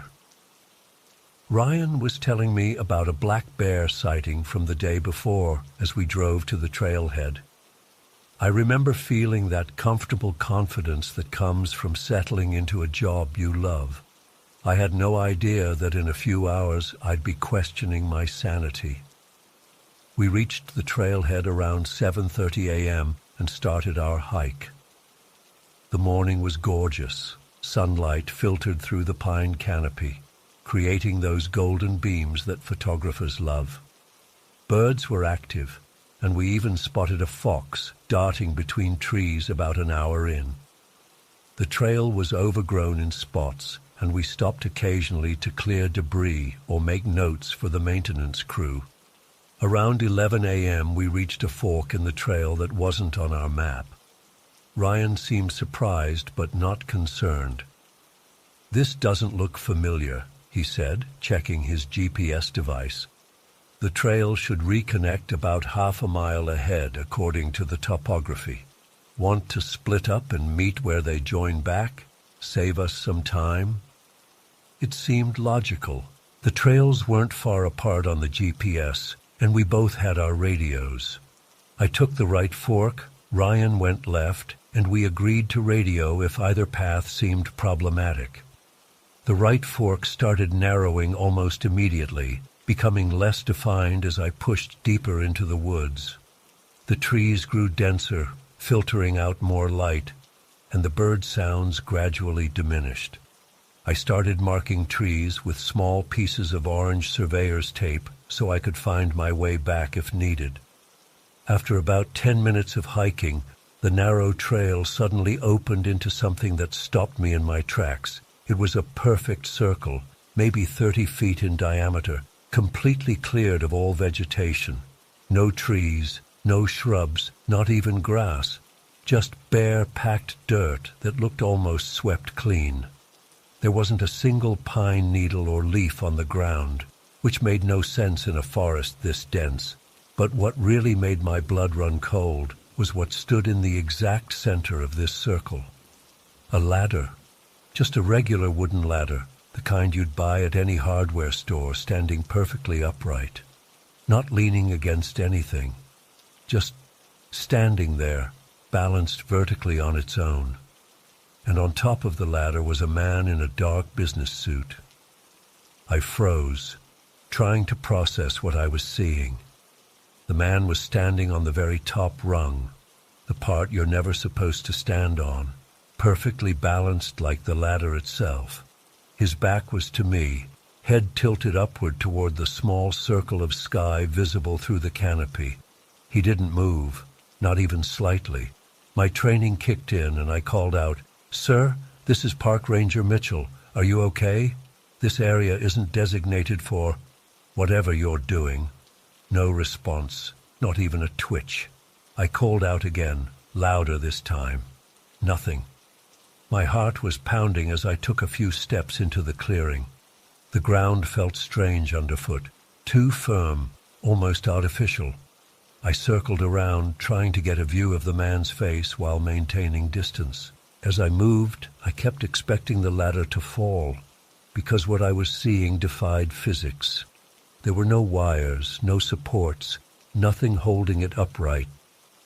When I got to where I could see the man's profile, I realized he was older, maybe in his 60s, completely bald on top with gray hair at the sides. His eyes were open but fixed upward. His mouth was slightly open too, like he was in mid-sentence. "Sir, I need you to come down from there. It's not safe, and you're in a restricted area." Nothing. Not even a blink. I reached for my radio, keeping my eyes on the man. "Ryan, I need you at my location. I've got a situation here." I described where I was relative to the fork. Ryan's voice crackled back. "Copy that. On my way. What kind of situation? I didn't know how to describe it without sounding crazy. Just a person doing something unsafe. I need backup. Roger that. 5 minutes out. While waiting for Ryan, I decided to approach the ladder. Every instinct told me not to, but I'm a park ranger. Helping people in potentially dangerous situations is literally my job. I got within arm's reach and studied the ladder more closely. It was just a regular wooden ladder, maybe 10 feet tall, showing some age and wear. There was nothing special about it, except that it was standing upright without support and had a catatonic man in a business suit balanced on top. I reached out my hand toward one of the lower rungs, hesitating just inches away. I don't know why I felt compelled to touch it. Maybe to prove to myself that it was real, that I wasn't hallucinating. The moment my fingers made contact with the wood, everything changed. The man's head snapped toward me with a speed that didn't seem humanly possible. His neck twisted at an angle that made my stomach lurch. His face, his face was frozen in an expression I still see in my nightmares. His eyes were stretched wide open, far wider than should be possible, the whites visible all around the irises. His mouth had opened into an oval that consumed the lower half of his face, stretched in a way that would have torn a normal person's skin. And then came the sound, a gasping, rattling noise like someone's final breath being forced out through a constricted throat. It wasn't loud, but in that silent clearing, it echoed as if amplified. I stumbled backward, nearly falling. My hand went to my taser out of pure instinct. My heart was hammering so hard I could feel it in my throat. The man's eyes locked with mine. They weren't human eyes anymore. There was something ancient and cold in them, something that knew things no person should know. I couldn't look away. I was frozen there for what felt like minutes, but must have been only seconds. Then I heard Ryan crashing through the underbrush behind me. I turned toward the sound for just a split second. When I looked back, the ladder was lying flat on the ground. The man was gone, completely gone. Ryan burst into the clearing, out of breath. "What's going on? Where's the person you reported?" I couldn't speak. I just pointed at the ladder lying in the middle of the perfectly circular clearing. A ladder. Ryan looked confused. "Where's the person?" He was on top of it," I managed to say. The ladder was standing upright by itself, and he was on top. Ryan stared at me, then at the ladder, then back at me. I could see he thought I was either joking or crazy. Standing by itself? That's not possible, Olivia. I know what I saw. My voice was shaking. The ladder was vertical. The man was wearing a suit, and when I touched it, his face, I couldn't even describe it. To his credit, Ryan didn't dismiss me outright. He walked over to the ladder and examined it, then scanned the clearing. "There are no footprints except ours," he noted. "No sign anyone else was here." He was right. The packed dirt showed only my boot prints and now his. Nothing else, not even where the ladder had been standing. We conducted a standard search pattern through the surrounding forest, calling out for the man. Nothing. No sound except birds and wind. No tracks. No broken branches indicating someone had fled. Nothing. Ryan radioed in the situation, carefully wording it as a report of an unauthorized person in a restricted area, now missing. I was grateful he didn't mention my claims about the floating ladder or the man's impossible contortions. We returned to the clearing and looked at the ladder again. It was just a ladder now. Old, wooden, unremarkable. Ryan suggested we take it back as abandoned property. I couldn't bear the thought of touching it again, but didn't want to seem more unstable than I already did, so I helped him carry it back to the truck. When we returned to headquarters, our supervisor took my statement. I could tell he thought I was either playing a prank or had experienced some kind of stress reaction. He ordered a mandatory search of the area the next day, which turned up nothing. The ladder was logged into lost and found, and when no one claimed it after 30 days, it was disposed of. In the months that followed, I requested to be assigned to different sectors away from that trail. No one ever found any trace of the man in the suit. The Forest Service records showed no missing person reports matching his description. The circular clearing, when other rangers visited it later, looked like an ordinary small forest clearing. Not perfectly circular, not mysteriously swept clean. I've gone over that day thousands of times in my mind. Was it a hallucination? Some kind of weird psychological episode? But Ryan saw the ladder too, lying on the ground where moments before it had been standing upright. I finished my first season at Pine Ridge and have continued working as a ranger for 15 years now. I've seen bears, rescued lost hikers, handled wildfires, and encountered all kinds of strange people doing strange things in the wilderness. But I've never again seen anything like what I saw that day. Sometimes when I'm alone on patrol, I find myself scanning clearings in the forest, half expecting to see that ladder again, standing impossibly upright, with its suited occupant staring into the sky. Part of me hopes I never will, but another part needs to know what it was, where the man went, and what would have happened if Ryan hadn't arrived when he did. The strangest thing? Every June, on the anniversary of that day, I get a letter at my ranger station. Just a blank piece of paper in a business envelope. No return address, no message, just the faint smell of pine. I still can't explain what happened in that clearing, but sometimes, when I look up through the trees at the patch of sky above, I get the feeling that something is looking back down at me, and I wonder if that man in the suit is still out there, somewhere beyond where the forest meets the sky, his face frozen in that impossible expression, waiting for someone else to find another ladder in another perfect circle.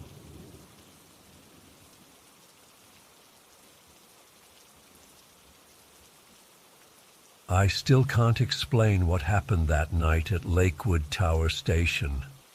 It's been 3 weeks, and I haven't slept properly since. I need to get this off my chest, even if no one believes me. I'd been working as a park ranger at Lakewood for about 6 months, mainly doing daytime patrols, checking permits, helping lost hikers, the usual stuff. When the night shift position opened up, I was hesitant but couldn't pass up the extra pay. What they didn't tell me was that 3 night rangers had quit in the past month. No explanation, just handed in their badges and never came back. My supervisor, Jim, just shrugged it off. "Some people aren't cut out for night work, Lucas. You'll be fine." He rushed through my training in a single afternoon. Looking back, I should have asked more questions, but I needed the money for my mom's medical bills. The tower itself stands about 80 feet tall, overlooking the entire park. Dense forest on one side, that nasty stagnant lagoon on the other. The water there never looks right, even during the day. Too dark, too still. The observation deck has windows on all sides with a small supply closet and bathroom.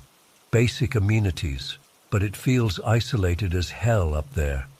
My first night shift started at 10 p.m. Donnie, the senior ranger, walked me through the protocols again. Just keep an eye out for campfires, lost hikers, teenagers doing stupid shit.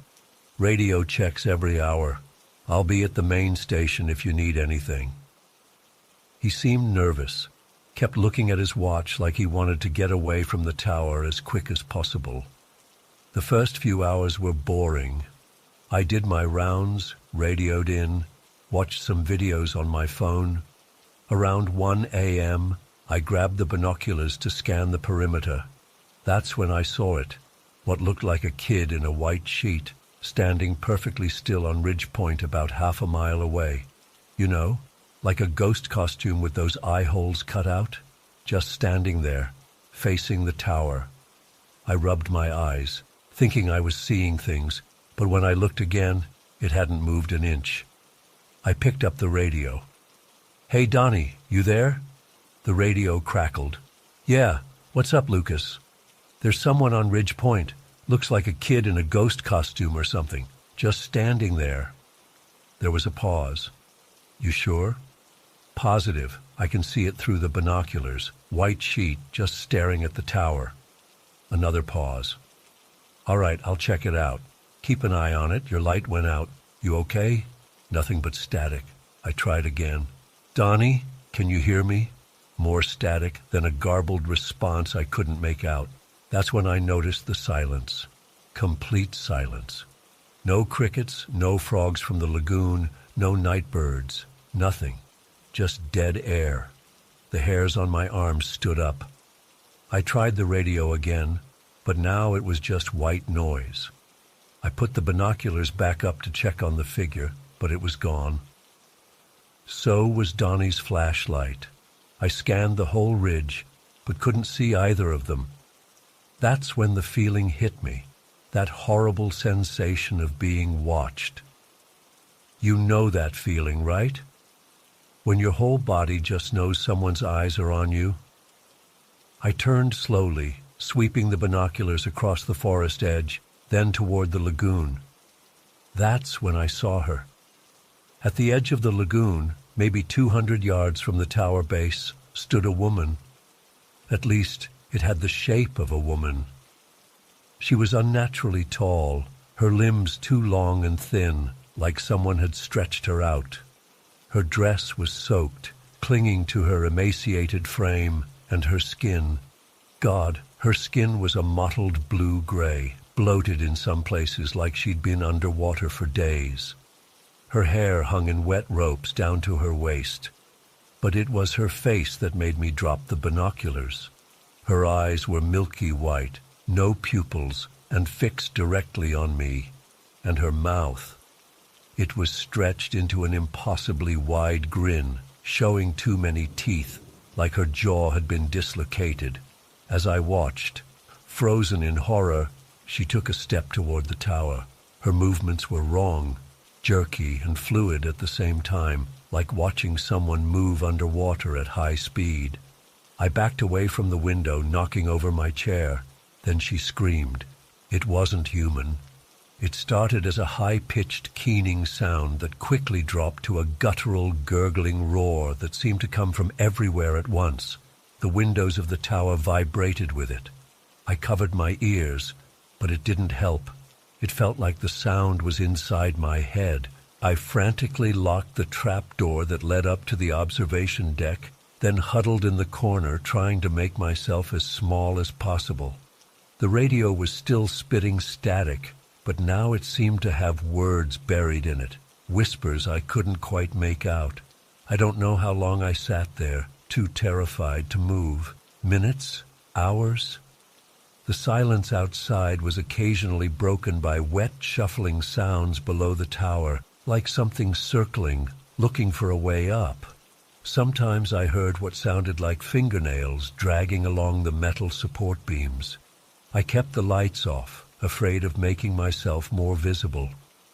Around 3 a.m., I heard something at the trap door, not the dragging sounds from below, but a soft knocking. I held my breath. "Hello? Is anyone up there?" A young male voice, shaky and uncertain. I didn't answer. It could be a trick. "Please let me in. I'm scared." The voice cracked.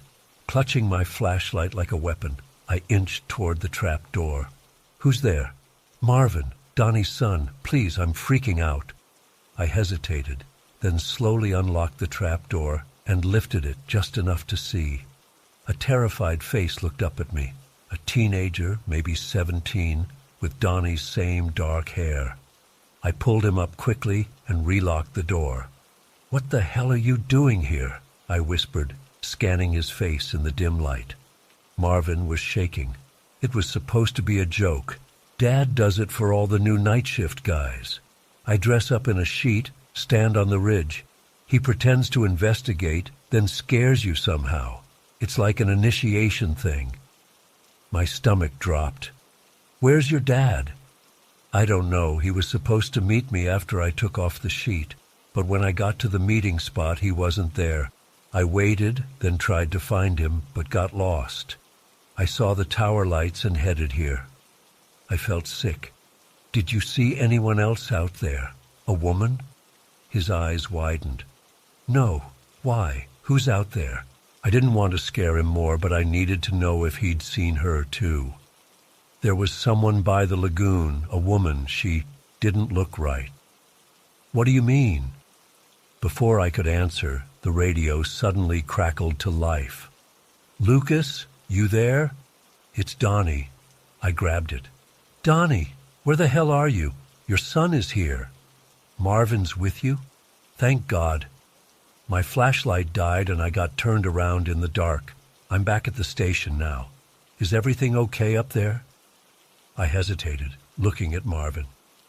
There was someone by the lagoon, a woman, tall, soaking wet, like she'd been drowned. She was coming toward the tower. There was a long pause. Lucas, that wasn't part of the prank.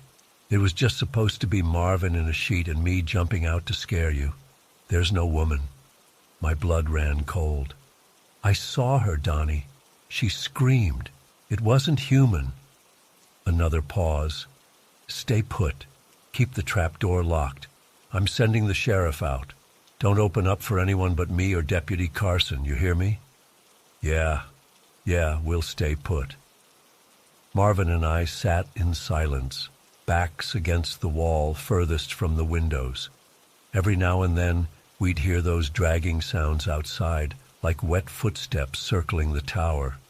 Sometimes they'd stop right below one of the windows, and we'd hold our breath, afraid to look. Around 5 a.m., the sounds stopped. The first hints of dawn were breaking on the horizon. The radio had gone silent again, no matter how many times I tried to reach Donnie. We sat there, watching the sky slowly lighten. By 6 a.m., it was light enough to see clearly outside. No sign of the woman, no sign of anyone, just the empty forest and that damn lagoon, still and dark as oil. At 6:30, Donnie's truck pulled up, followed by a sheriff's car. Marvin and I looked at each other, both afraid to open the trap door, but finally we did. Donnie came up first, looking like he hadn't slept at all. He hugged Marvin hard, then turned to me. Sheriff's doing a sweep of the perimeter. Did you see her again after we talked? I shook my head. Just heard her, moving around the tower. Donnie nodded, his face grim. The other night rangers, they all saw her too. That's why they quit. Why didn't you warn me? I demanded, suddenly angry. Would you have believed me? Would you have taken the job if I told you there was some kind of thing haunting the lagoon? He had a point. I wouldn't have. We made our way down the tower steps, all of us constantly looking over our shoulders. The sheriff found nothing, no footprints, no evidence anyone had been there besides us. Donnie tried to convince me it was just exhaustion, my mind playing tricks after being scared by their prank gone wrong. But I know what I saw. That woman, that thing, wasn't human. The way she moved, that impossible scream, those eyes fixed on me like she'd found what she was looking for. I quit the night shift that morning, wouldn't even consider staying on. Donnie didn't argue, just nodded like he'd expected it. Before I left, he told me something that still keeps me up at night. The lagoon used to be a quarry, he said quietly. They flooded it in the 60s. There were accidents before that. People fell in, got trapped. Some bodies were never recovered. I drive a delivery truck now. Better hours, less pay, but I never have to go near Lakewood Park again. Sometimes when I'm driving at night, I'll catch a glimpse of something in my rearview mirror, a tall, thin figure at the edge of the road, watching me pass. And sometimes, when it rains, I swear I can hear that inhuman scream in the distance. I don't know what she wanted. I don't know if she's still there, circling that tower every night, looking up with those cloudy eyes. But I know she saw me, and I can't shake the feeling that somehow she knows exactly where I am.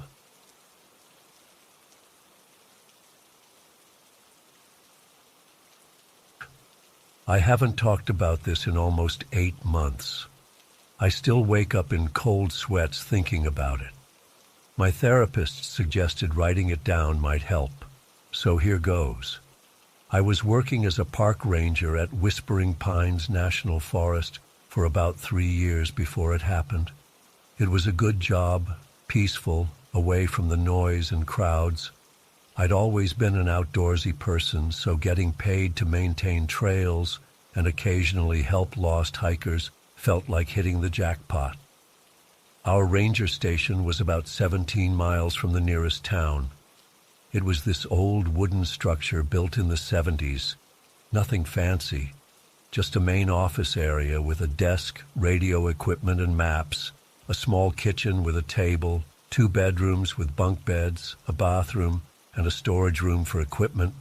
The place creaked constantly, but that's just how it was. You got used to it.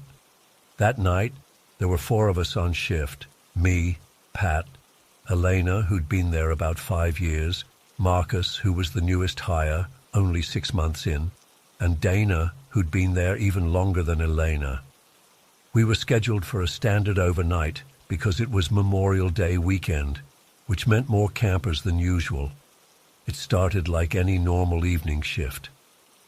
We did our rounds before sunset, checked in with the campers at the designated sites, and made sure everyone knew about the fire restrictions. It had been an unusually dry spring, and we weren't taking any chances.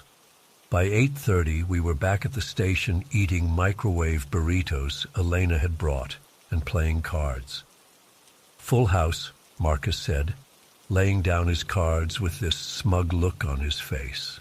He was always so damn happy about everything. Too new to be jaded, I guess. Elena threw her cards down. "That's 3 hands in a row. You're either cheating or the luckiest bastard alive." I was half paying attention to the game, mostly thinking about my day off coming up. That's when I noticed Dana staring out the window. She hadn't touched her food and seemed tense. Dana was usually the calmest person I knew, the kind who wouldn't flinch if a bear walked through the door. So seeing her on edge immediately put me on alert. "You okay?" I asked, and everyone looked up. She kept staring out the window into the darkness. "Just thought I saw something." Elena got up and peered out. "Probably a deer. Saw a few near the station earlier." Dana shook her head slowly. "No, it was taller." We all crowded around the window then, but there was nothing out there but darkness and trees swaying slightly in the breeze. Marcus flipped on the exterior floodlights, and they illuminated maybe 30 feet of clearing around the station before the forest wall began. Nothing there. "Maybe it was a shadow from the trees," Marcus suggested, always the rational one. Dana finally turned away from the window. There was something in her expression I'd never seen before. Fear? No, more like dread. 2 years ago, she started, her voice lower than usual. I was on shift alone here. Just a regular Tuesday night in April, nobody camping because it was still too cold. We all sat back down, sensing this wasn't going to be one of the usual ranger stories about dumb tourists or wildlife encounters. Around 2 a.m. I heard scratching on the walls outside. I thought it was branches, but there was barely any wind. It moved around the entire building like something was, I don't know, feeling its way around. Marcus shifted uncomfortably. Elena was watching Dana with an intensity that told me she'd never heard this story either. I got up to check. Stupid, probably, but I've dealt with bears and cougars, so I wasn't too worried. I grabbed my flashlight and looked out every window but saw nothing. Then I heard footsteps on the porch. My stomach tightened. The station was so isolated that unexpected visitors at night were practically unheard of. Someone knocked. 3 slow knocks. I called out, thinking maybe it was a lost hiker, but no one answered. Just more knocking, harder this time. I radioed for backup, but Johnson was 40 minutes away patrolling the south entrance. Dana took a sip of her water before continuing. The knocking stopped, and I heard what sounded like whispering. Multiple voices, just outside the door, too quiet to make out words. Then the door handle started turning. Jesus, I muttered. I had locked it already, thankfully. I grabbed the shotgun from the locker and shouted that I was armed. The whispering stopped. Then I heard, I can only describe it as shuffling, like multiple people moving around the porch. I went to the side window to get a look, and I saw them. Saw who? Elena asked, leaning forward. 3 figures in dark hooded cloaks. They were just standing there, facing the station. I couldn't see their faces.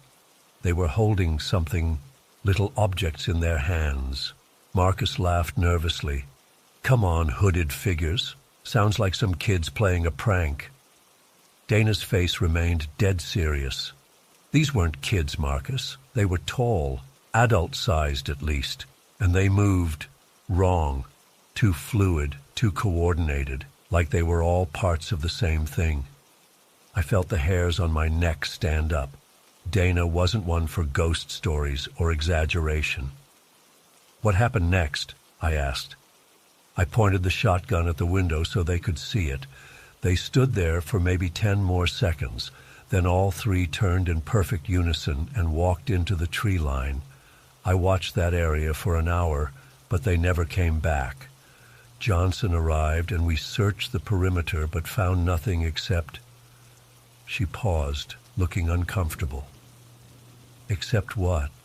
Elena pressed. A small wooden figure on the porch, about 6 inches tall, crudely carved to look human-shaped, wrapped with some kind of ribbon or twine. The room fell silent. I could hear the wind picking up outside, making the old station creak. Why haven't you ever mentioned this before? I finally asked. Dana shrugged. Johnson said it was probably just some campers messing around. We filed a report, but nothing ever came of it. After a while, I convinced myself that's all it was. Elena looked skeptical. And you're bringing this up now because I think I just saw the same hooded figure at the edge of the trees. Dana's voice was steady, but her hands were shaking slightly. That's when the radio crackled.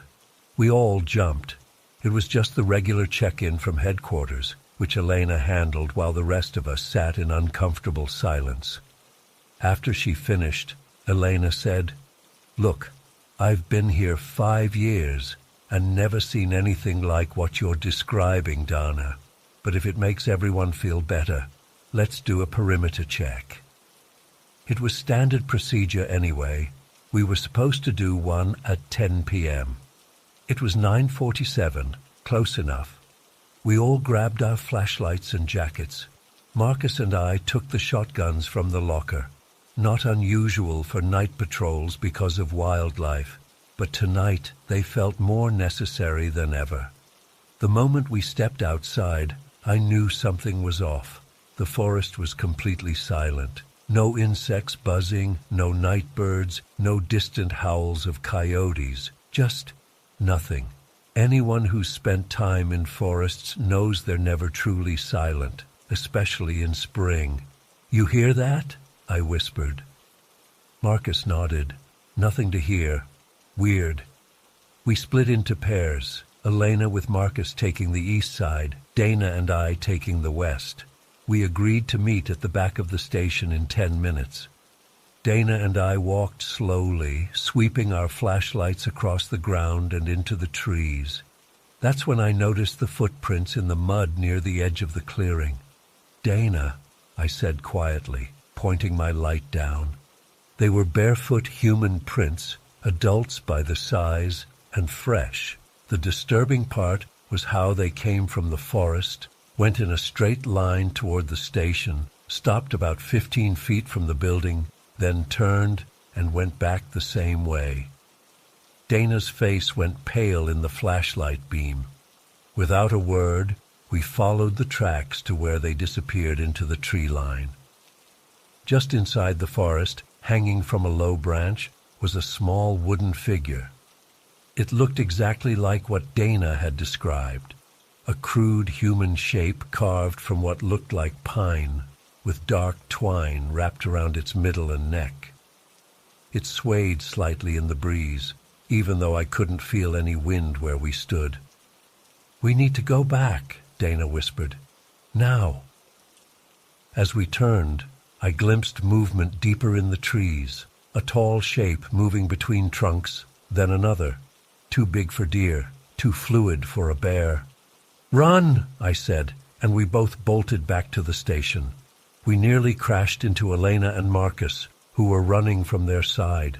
"Did you see them?" Elena gasped, her usual composure completely gone. "See what?" I asked, though I already knew. "People in the forest, moving between the trees," Marcus said, his voice higher than normal. "At least 3 of them, wearing some kind of dark clothes or robes." We hurried back inside, locking the door behind us. Through the windows, we could see nothing but darkness. "They were doing something out there," Elena said once we'd caught our breath. "Moving in some kind of pattern between the trees, and there was this sound." "What sound?"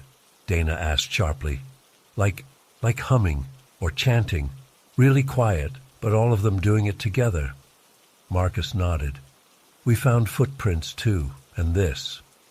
He opened his hand to reveal another wooden figure, identical to the one Dana and I had seen. "Where did you find that?" I asked. "It was on the steps of the back entrance. Wasn't there earlier when we left for patrol." Dana took the radio and called headquarters, keeping her voice remarkably steady as she requested immediate backup, reporting suspicious persons in the area. The response was garbled with static, but we made out that they'd send someone right away. It would take at least an hour for anyone to reach us. That's when the lights went out.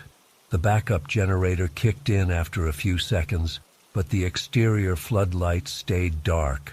Those were on a separate system. "Check the breaker box," Elena said to Marcus. It was outside, mounted on the east wall. "I'm not going out there," he replied firmly. None of us volunteered. We used our flashlights to check all the windows and doors were locked, then gathered in the main room, weapons ready. "We should be fine until backup arrives," Elena said, trying to sound confident. "Whatever's out there, they can't get in." That's when we heard it, the scratching on the outer walls. Just like Dana had described, it moved slowly around the perimeter of the building, like something dragging its fingernails along the wood. We stood frozen, listening as it circled the entire station, finally stopping at the front door. Then came the knocks. 3 slow, deliberate knocks. No one moved or spoke. The knocking came again, harder this time. Then the door handle began to turn, jerking against the lock. Marcus pointed his shotgun at the door. I put my hand on his arm and shook my head. The last thing we needed was an accidental shooting of a park visitor. "Whispering Pines Ranger Station," Elena called out, her voice remarkably steady. "Identify yourself." The only response was whispering, exactly as Dana had described. Multiple voices, too quiet to understand, but clearly coming from just outside the door. Then something slid under the door, a thin piece of what looked like tree bark with symbols carved into it. None of us moved to pick it up. The whispering continued, now seeming to come from multiple points around the building. I moved to the side window and carefully peered out. They were there, just as Dana had described. 5 figures, not 3 this time, in dark hooded cloaks, standing in a semicircle facing the station. They stood completely still, except for a slight swaying motion, like reeds in water. I stepped back, feeling sick. "There's 5 of them," I whispered. Dana joined me at the window. Her face hardened when she saw them. "Those are the same people from before." "We should go to the roof," Marcus suggested suddenly. "The maintenance ladder in the storage room? We'd have better visibility, maybe get cell reception." It wasn't a bad idea. Our radios were barely working now, filled with static. The roof was high enough that we'd see anyone approaching, and the access hatch could be secured from the inside. Elena agreed. 2 of us go up, 2 stay here.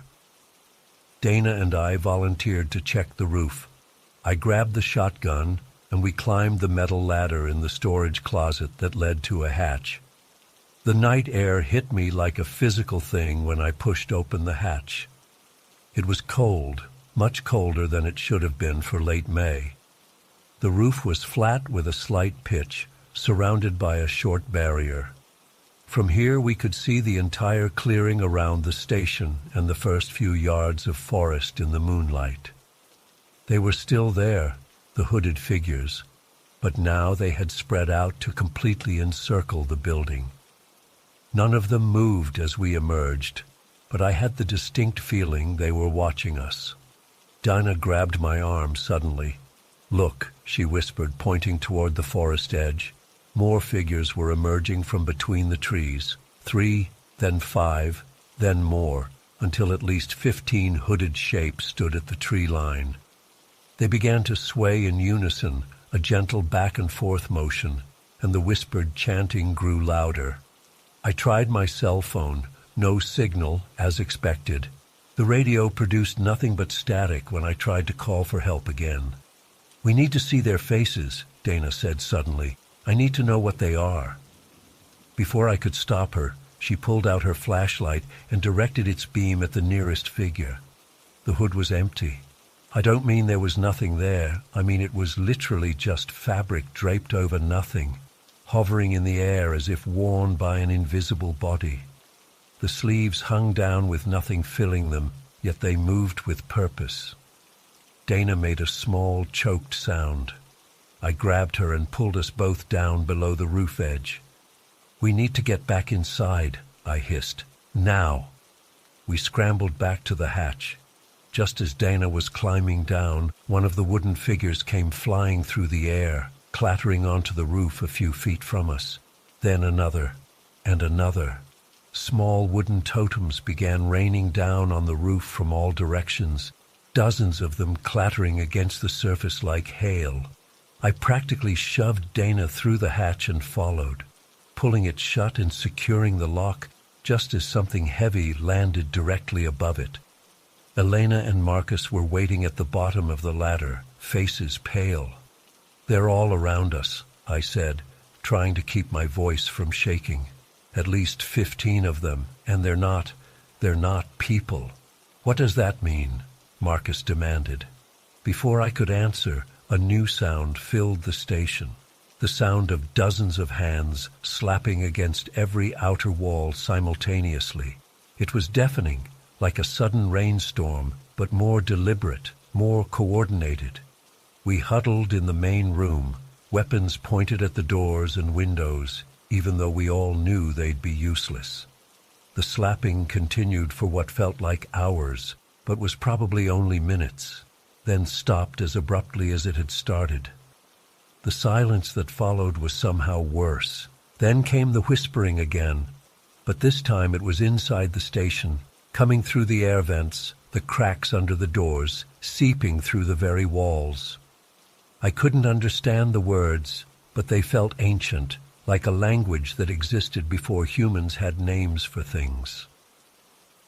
The sound bypassed my ears and went straight to some primitive part of my brain, filling me with a terror so deep I couldn't move.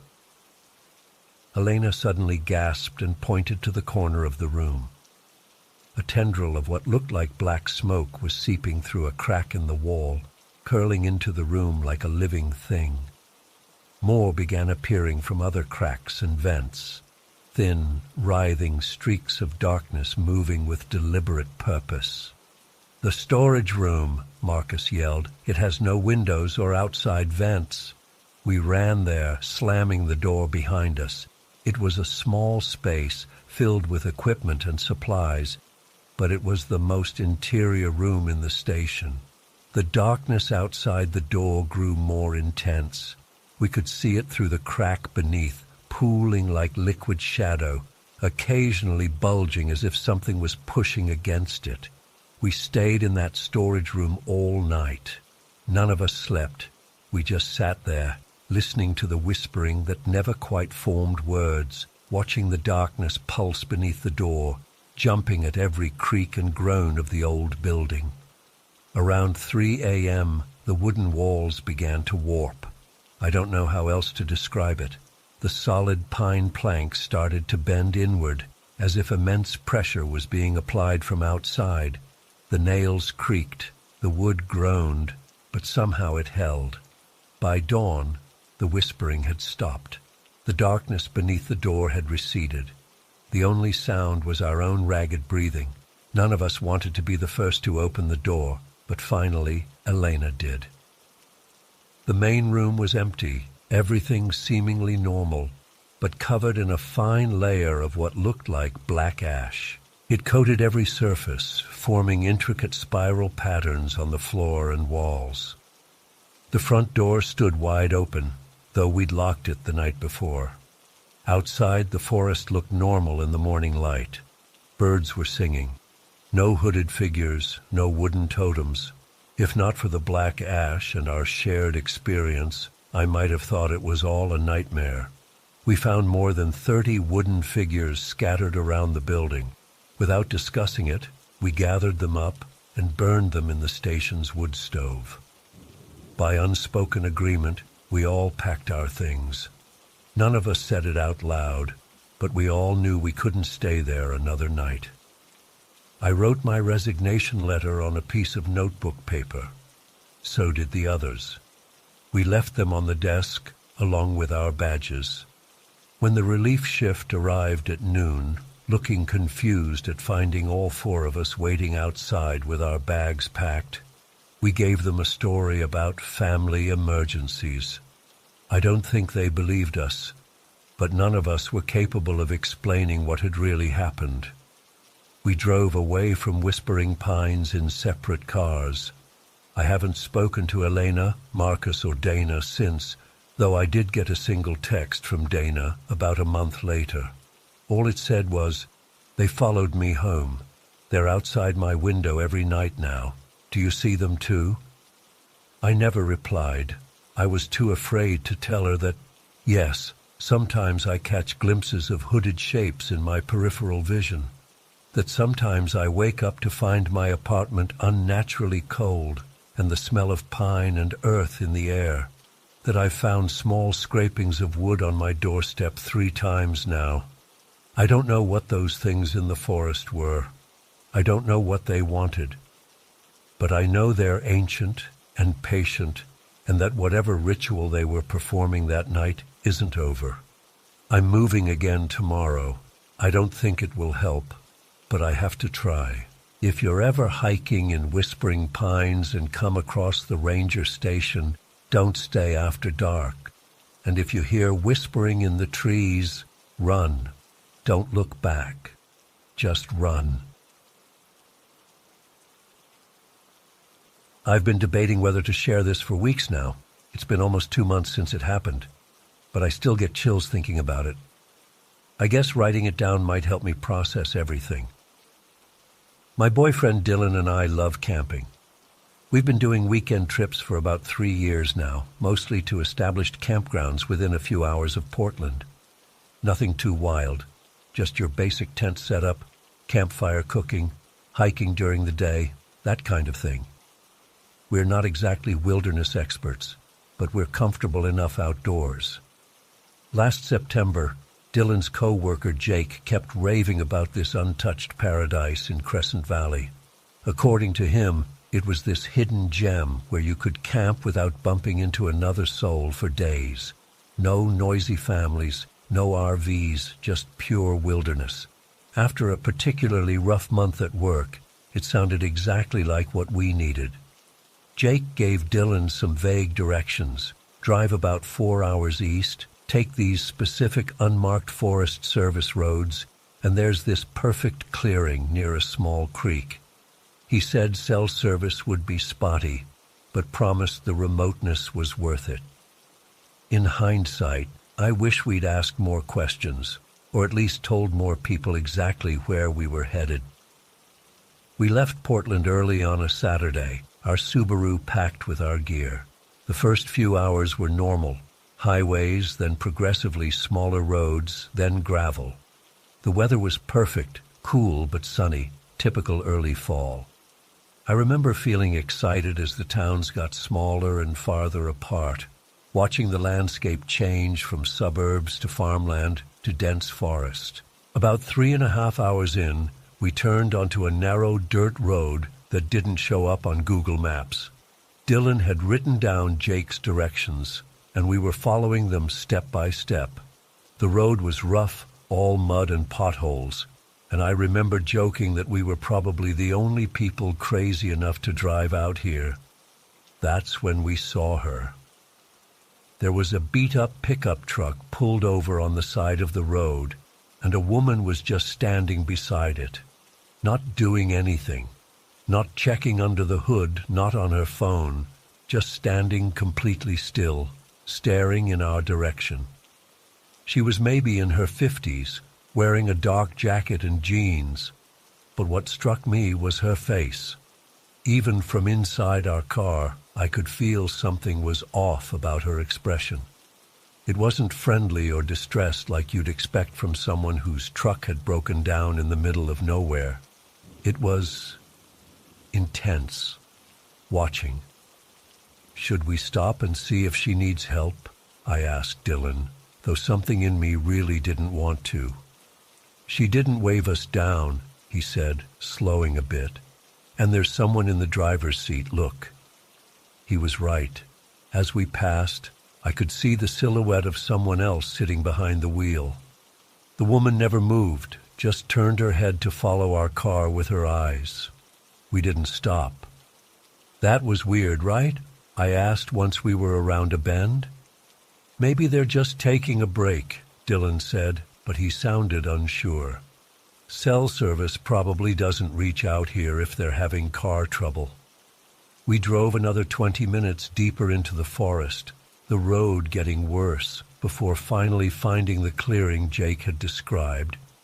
It wasn't quite what we'd expected. Yes, there was a small creek nearby as promised, but the clearing itself was muddy and not particularly scenic. Still, we'd come all this way, and the surrounding forest was beautiful. Tall pines and the beginning of fall colors. We started setting up our tent and unpacking the car when a vehicle drove by on the road about 50 yards from our site. Nothing unusual about that, except it was going very slowly. It was a dark-colored SUV, older model, windows tinted enough that I couldn't see inside clearly. The driver must have seen us because the car slowed down even more as it passed our clearing. "Probably just curious to see someone else out here," Dylan said, hammering in a tent stake. Maybe, but 20 minutes later, the same SUV drove by again, same slow pace. This time, it actually stopped for a few seconds before continuing on. I felt a little knot form in my stomach but tried to ignore it. By late afternoon, we'd seen the same vehicle drive past 3 more times. "Okay, that's definitely strange," Dylan finally admitted after the 5th pass. "Who keeps driving back and forth on a dead-end forest road?" "Maybe they're lost," I suggested, but we both knew that didn't make sense. Even if they were looking for a specific spot, why circle back so many times? We tried to enjoy the rest of the day despite the uneasiness. We collected firewood, filtered water from the creek, and made dinner as the sun started to set. The forest was beautiful, but I noticed something else that bothered me. It was eerily quiet. No birds, very few insect sounds, just the occasional rustle of leaves in the breeze. "Have you noticed how quiet it is?" I asked Dylan as we sat by our small campfire after dinner. "Yeah, it's peaceful," he said, misunderstanding what I meant. "No, I mean unnaturally quiet, like where are all the animals? We haven't seen a single squirrel or heard any birds since we got here." He frowned, listening to the silence. "Huh, you're right, that is weird." The sun had fully set now, and the darkness in the forest was absolute. Our fire and small lantern created a tiny bubble of light that made the surrounding blackness feel even more oppressive. The trees, that had looked so beautiful in daylight, now seemed to loom over us, their shapes distorted by the flickering firelight. At one point, I thought I heard something moving in the underbrush beyond our campsite, but when Dylan shined our powerful flashlight in that direction, we saw nothing. "Probably just a raccoon," he said, but his voice was tense. We stayed up later than we normally would while camping, neither of us saying it, but both reluctant to retreat to the vulnerability of our tent. Finally, around midnight, exhaustion won out over anxiety, and we crawled into our sleeping bags. Despite my uneasiness, I eventually drifted off to sleep, curled against Dylan's warm body in our snug tent. I don't know exactly what time it was when I woke up. My phone said 3:17 a.m. when I checked it later, but at that moment, all I knew was that something had pulled me from a deep sleep. I lay still, trying to identify what had woken me. Dylan was still sleeping beside me, his breathing steady. Then I heard it, a strange mechanical grinding sound. It wasn't particularly loud, but in the unnatural silence of the forest, it carried clearly. It sounded like metal on metal, rhythmic and deliberate, coming from somewhere not too far from our campsite. I nudged Dylan awake, my hand over his mouth to keep him from speaking. His eyes flew open, confused at first, then alert when he saw my expression and heard the sound. "What is that?" he whispered once I removed my hand. "I don't know," I whispered back. "But it's been going for a few minutes." We lay perfectly still, listening. The sound continued for maybe another minute, then stopped abruptly. The silence that followed was somehow worse. We waited, barely breathing for what felt like forever but was probably only a few minutes. Then we heard something else. Footsteps, not animal footsteps, human. Someone walking slowly, deliberately, not far from our tent. Dylan reached for his phone and turned on the flashlight function, which illuminated our tent from the inside. The footsteps immediately stopped. "Hello?" Dylan called out, his voice impressively steady. "Is someone there?" No response, no sound at all. Just that terrible waiting silence. "We're armed," he lied, though we did have a packaged machete we'd brought for clearing brush if needed. It was still in its original packaging because we'd never actually used it. I reached for my boots and slipped them on as quietly as possible. Dylan did the same, then fumbled for the machete, tearing open the packaging with shaking hands.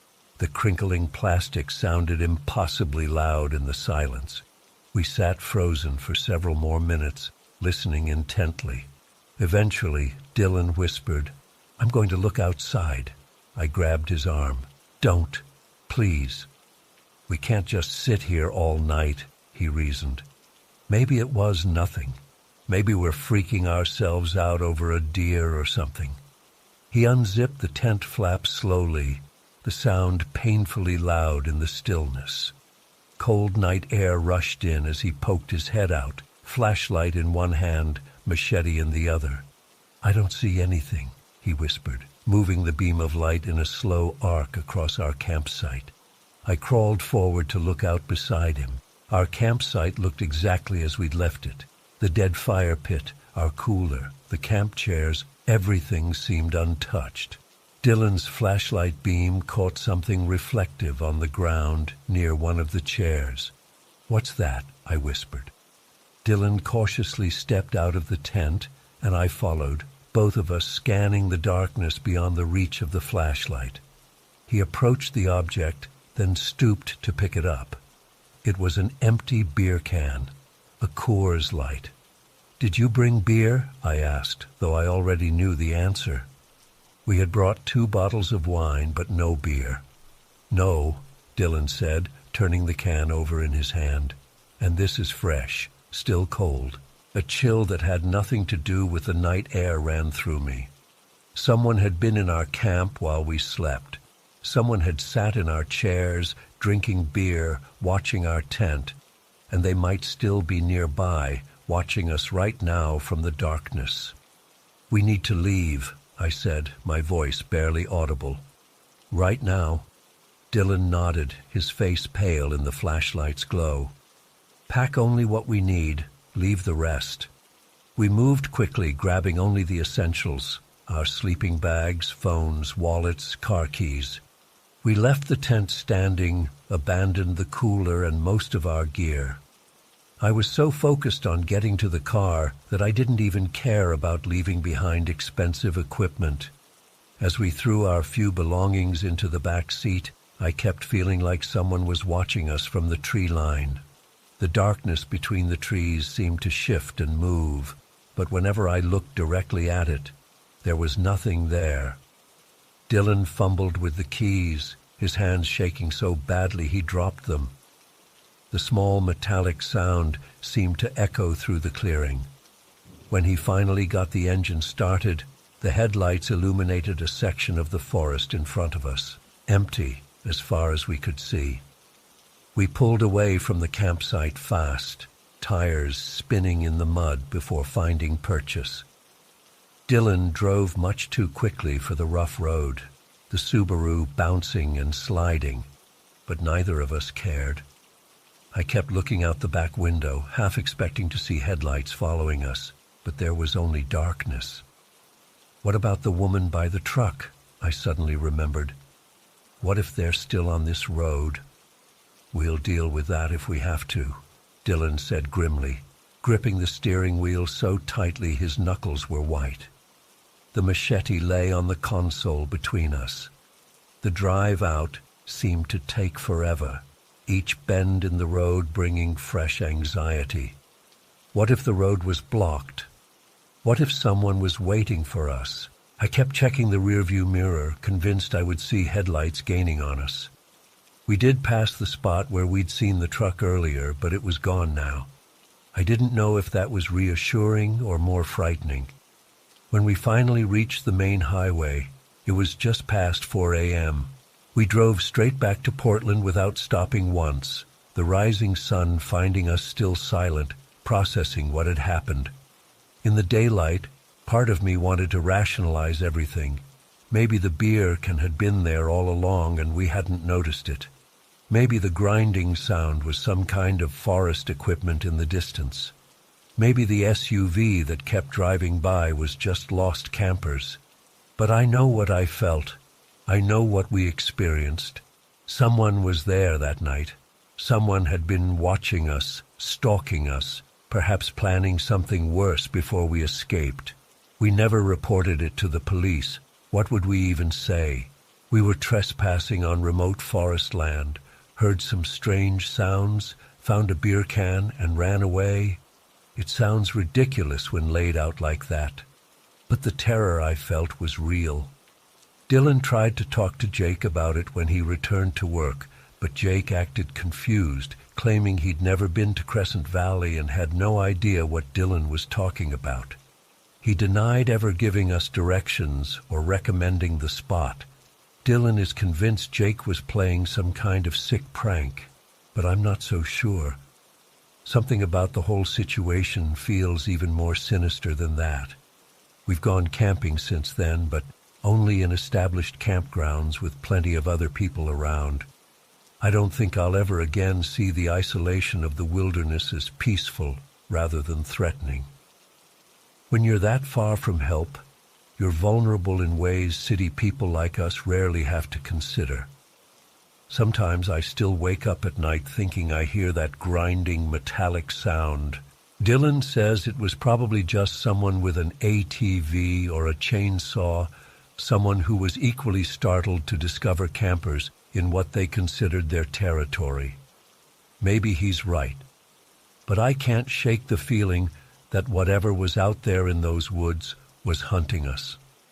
And I can't help wondering what would have happened if we'd stayed until morning.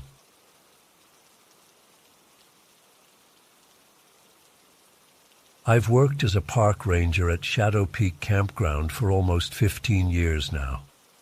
I've seen pretty much everything out here. Bear encounters, lost hikers, flash floods, you name it. But what happened last summer? Well, I still can't shake it. I'm writing this down partly to warn others, partly because I need to get it off my chest. It started with a group of college kids, fraternity boys who rolled in with 3 trucks loaded with coolers, speakers, and enough alcohol to stock a small bar. My colleague Jim and I watched them from the ranger station as they unloaded, already blasting music before their tents were even up. "Here we go again," Jim muttered. He'd been at Shadow Peak even longer than me, pushing 60 and counting down to retirement. "Nathan, you want to handle this one or should I?" I volunteered to go talk to them. Standard procedure. Welcome them to the park, remind them about quiet hours starting at 10 p.m., and make sure they knew the basic safety rules. These guys, though, they had that look. You know the one, the whatever old man expressions, even as they nodded and said, "Yes, sir," with smirks. By nightfall, we'd already received 3 complaints from neighboring campsites about the noise. I drove over in my ranger truck and found them with a bonfire way bigger than regulations allowed. Music echoing through the trees and empty beer cans everywhere. "Gentlemen," I called over their music, "need to dial it back. We've got families with kids trying to sleep." Their so-called leader, a tall kid with a backwards cap who introduced himself as Bryce, slurred his words as he assured me they'd keep it down. "Sorry, Ranger Rick. We're just celebrating our last summer break together." I didn't bother correcting him about my name. Instead, I decided to try something that usually works with these types, the local wildlife warning.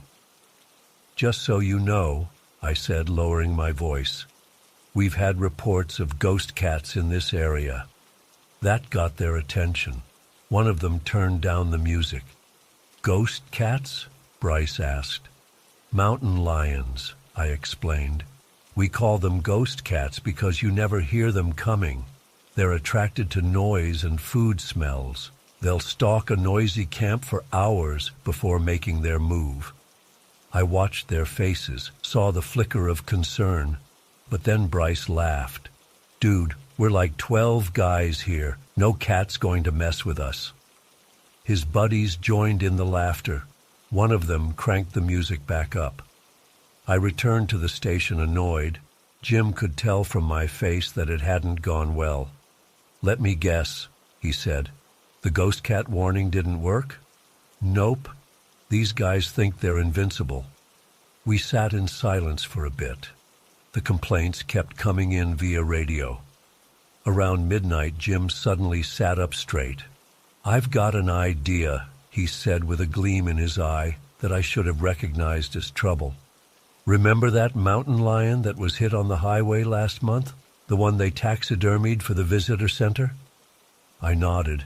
It was a beautiful specimen, preserved in a stalking pose. "It's still in storage," Jim continued, "and I've got some recordings of mountain lion sounds from that wildlife documentary they filmed here." I should have shut it down right there. But I was tired, frustrated, and honestly, these guys needed to learn some respect for the wilderness. "What exactly are you thinking?" I asked. Jim laid out the plan. We'd wait until about 2 a.m. when they'd finally crashed from their drinking. We'd bring the taxidermied mountain lion, set it up just outside their camp, and used Jim's portable PA system to play some authentic mountain lion sounds. Maybe plant some fake paw prints. Scare them just enough to make them think twice about their behavior. Nothing dangerous, Jim insisted. Just a good lesson in respecting nature. I hesitated, but then another call came in about the noise. The family complaining had young kids who couldn't sleep. That did it for me. Let's do it, I agreed. We prepared everything meticulously. Jim retrieved the taxidermied mountain lion from storage. It was mounted on a wooden base, but we detached it and rigged it up with some poles so we could manipulate it like a puppet. I gathered supplies to make fake paw prints, a plaster cast we had from an actual mountain lion track, and some soft dirt in a bucket. Jim got his night vision goggles, personal purchase, not park issue, and the small PA system he used for guided night hikes. Around 1:30 a.m., the music from their camp finally died down. We loaded our props into my truck and drove most of the way, parking about a quarter-mile out and continuing on foot. I felt ridiculous carrying a stuffed mountain lion through the woods in the middle of the night, but my annoyance at these frat boys outweighed my better judgment. When we reached the edge of their campsite, we could see they'd finally turned in. 6 tents were arranged around the now smoldering campfire. Empty bottles and cans were scattered everywhere, and someone had left a cooler open, a major wildlife attractant. These guys really didn't get it. We worked silently in the darkness. Jim wore the night vision goggles, guiding me as I pressed the plaster paw print into strategic locations around their tents. We set up the taxidermied lion about 30 feet from their camp, partially hidden by brush, but visible enough if someone were to shine a light that way. Jim positioned his truck on the service road beyond the trees, headlights off, but ready to provide backlighting. "Ready?" Jim whispered through our radio. "Ready," I confirmed, feeling a mix of excitement and guilt. Jim hit play on the PA system. The low, guttural growl of a mountain lion cut through the night air. I nearly jumped myself. The recording was incredibly realistic, especially in the dead silence of the forest at 2 a.m. Movement inside the tents, voices, confusion. "What was that?" someone called out. "Probably a raccoon, dude," came another voice. Jim played another sound, this time the terrifying scream mountain lions make that sounds eerily like a woman in distress. "What the fuck was that?" The voice was panicked now. A flashlight beam cut through the darkness from one of the tents, sweeping wildly around the campsite. I ducked behind a tree, heart pounding. "There's something out there," someone shouted. More lights now. The beam of one flashlight passed over our taxidermied cat, but didn't stop. Jim played another growl, louder this time. Someone unzipped a tent. A shirtless guy stumbled out with a flashlight, clearly still half drunk. He swung the beam around wildly. This was our moment. Jim flashed his truck headlights just briefly, enough to illuminate our fake cat in a way that made it look alive, then killed the lights. The sudden flash and glimpse of the mountain lion had the desired effect. "Holy shit! Mountain lion!" the guy screamed, diving back into his tent and zipping it frantically. Chaos erupted, shouting from all the tents, more flashlight beams. Someone was crying. "Start your engines," one of them yelled. "We need to get out of here." "Are you crazy?" another voice answered. "You don't run from predators, it'll chase us." Jim grabbed the radio.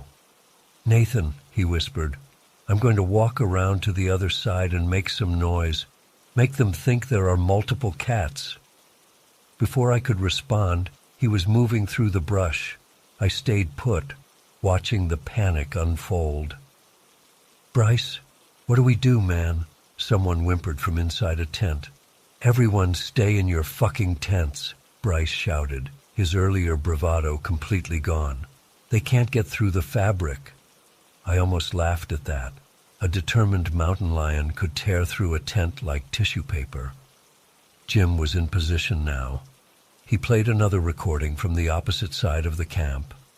The boys were in full panic mode, convinced they were surrounded. "There's more than one," someone cried out. "We're going to die out here," another voice moaned. I started feeling a little bad. They were genuinely terrified. But then I remembered the families with children they'd kept awake, the wildlife that their carelessness could have attracted, the damage they'd done to the campsite. A little scare might save their lives someday if they ever encountered an actual dangerous animal. Jim was really getting into his role. "They're stalking us," he called out in a stage whisper, just loud enough for them to hear. "I count at least 3 of them." "Who's out there?" Bryce called, voice cracking. "Ranger Collins," Jim answered. "Don't make any sudden movements. They've got us surrounded." "Do something," one of the frat boys pleaded. "Stay in your tents," Jim ordered. "Make yourselves as small as possible. No noise, no lights. They might lose interest by morning." The campsite went completely silent and dark. Jim gave me the signal to retreat. We quietly collected the PA system, but left the taxidermied cat in place and the paw prints intact as evidence for the morning. As we crept away, I felt a mixture of satisfaction and shame. We definitely taught them a lesson, but I was already wondering if we'd gone too far. We drove back to the ranger station in silence. Finally, Jim spoke. "They'll be telling this story for years," he chuckled. "Best behavior modification technique I've seen in 30 years of park service." I forced a smile, but something didn't feel right. Maybe it was the cool night air, or maybe it was just my conscience, but I felt a chill run down my spine. "You know," I said quietly, "there really are mountain lions out here." Jim's smile faded. "Yeah, I know." We both fell silent again, the weight of that reality settling over us. Morning came, and I drove back to check on the fraternity campsite. I half expected to find them gone, but their vehicles were still there. As I pulled up, I saw them huddled together, pointing at the ground around their tents. I put on my best professional ranger face and approached. "Everything okay here, gentlemen?" Bryce looked up at me, his face pale. "Ranger, you were right about the ghost cats. They surrounded us last night." "Oh?" I tried to sound surprised. "Look at these tracks," another guy said, pointing to our fake paw prints. "They were circling our tents all night." I examined the prints with exaggerated concern. "Mountain lion tracks, all right. Pretty big one, too." "There were at least 3 of them," Bryce insisted. "We heard them. Another ranger came by and told us to stay in our tents." I nodded solemnly. "That would be Ranger Carter. Jim." He radioed it in. "We take predator sightings very seriously." They were already packing, moving with purpose and speaking in hushed tones. No music, no shouting, no horseplay. Their campsite was being cleaned meticulously, trash-bagged, coolers secured. "We're heading out early," Bryce informed me. "No offense to your park, but we're not staying another night." "Completely understand," I replied. "Sorry your trip was cut short." As they finished packing, I wandered to where we'd left the taxidermied mountain lion. It was gone. Jim must have come back for it early this morning, I figured. The fraternity boys drove off, considerably more subdued than when they'd arrived. I felt a strange mix of accomplishment and unease as I watched them go, but at least they'd learned something about respecting nature. I radioed Jim. "They're gone. Totally bought it. Where did you put the cat?" Static. Then Jim's voice. "What do you mean?" The stuffed mountain lion. You moved it this morning, right? A pause. Nathan, I didn't go back there this morning. The cat should still be where we left it. My blood ran cold. It's not here, Jim. Another long pause. Maybe they found it and took it with them? As a souvenir? No way, I said. They were genuinely scared. If they'd found our prop, they would have mentioned it. I'll come meet you, Jim said, his voice tight. While waiting for Jim, I searched the area where we'd positioned the fake mountain lion.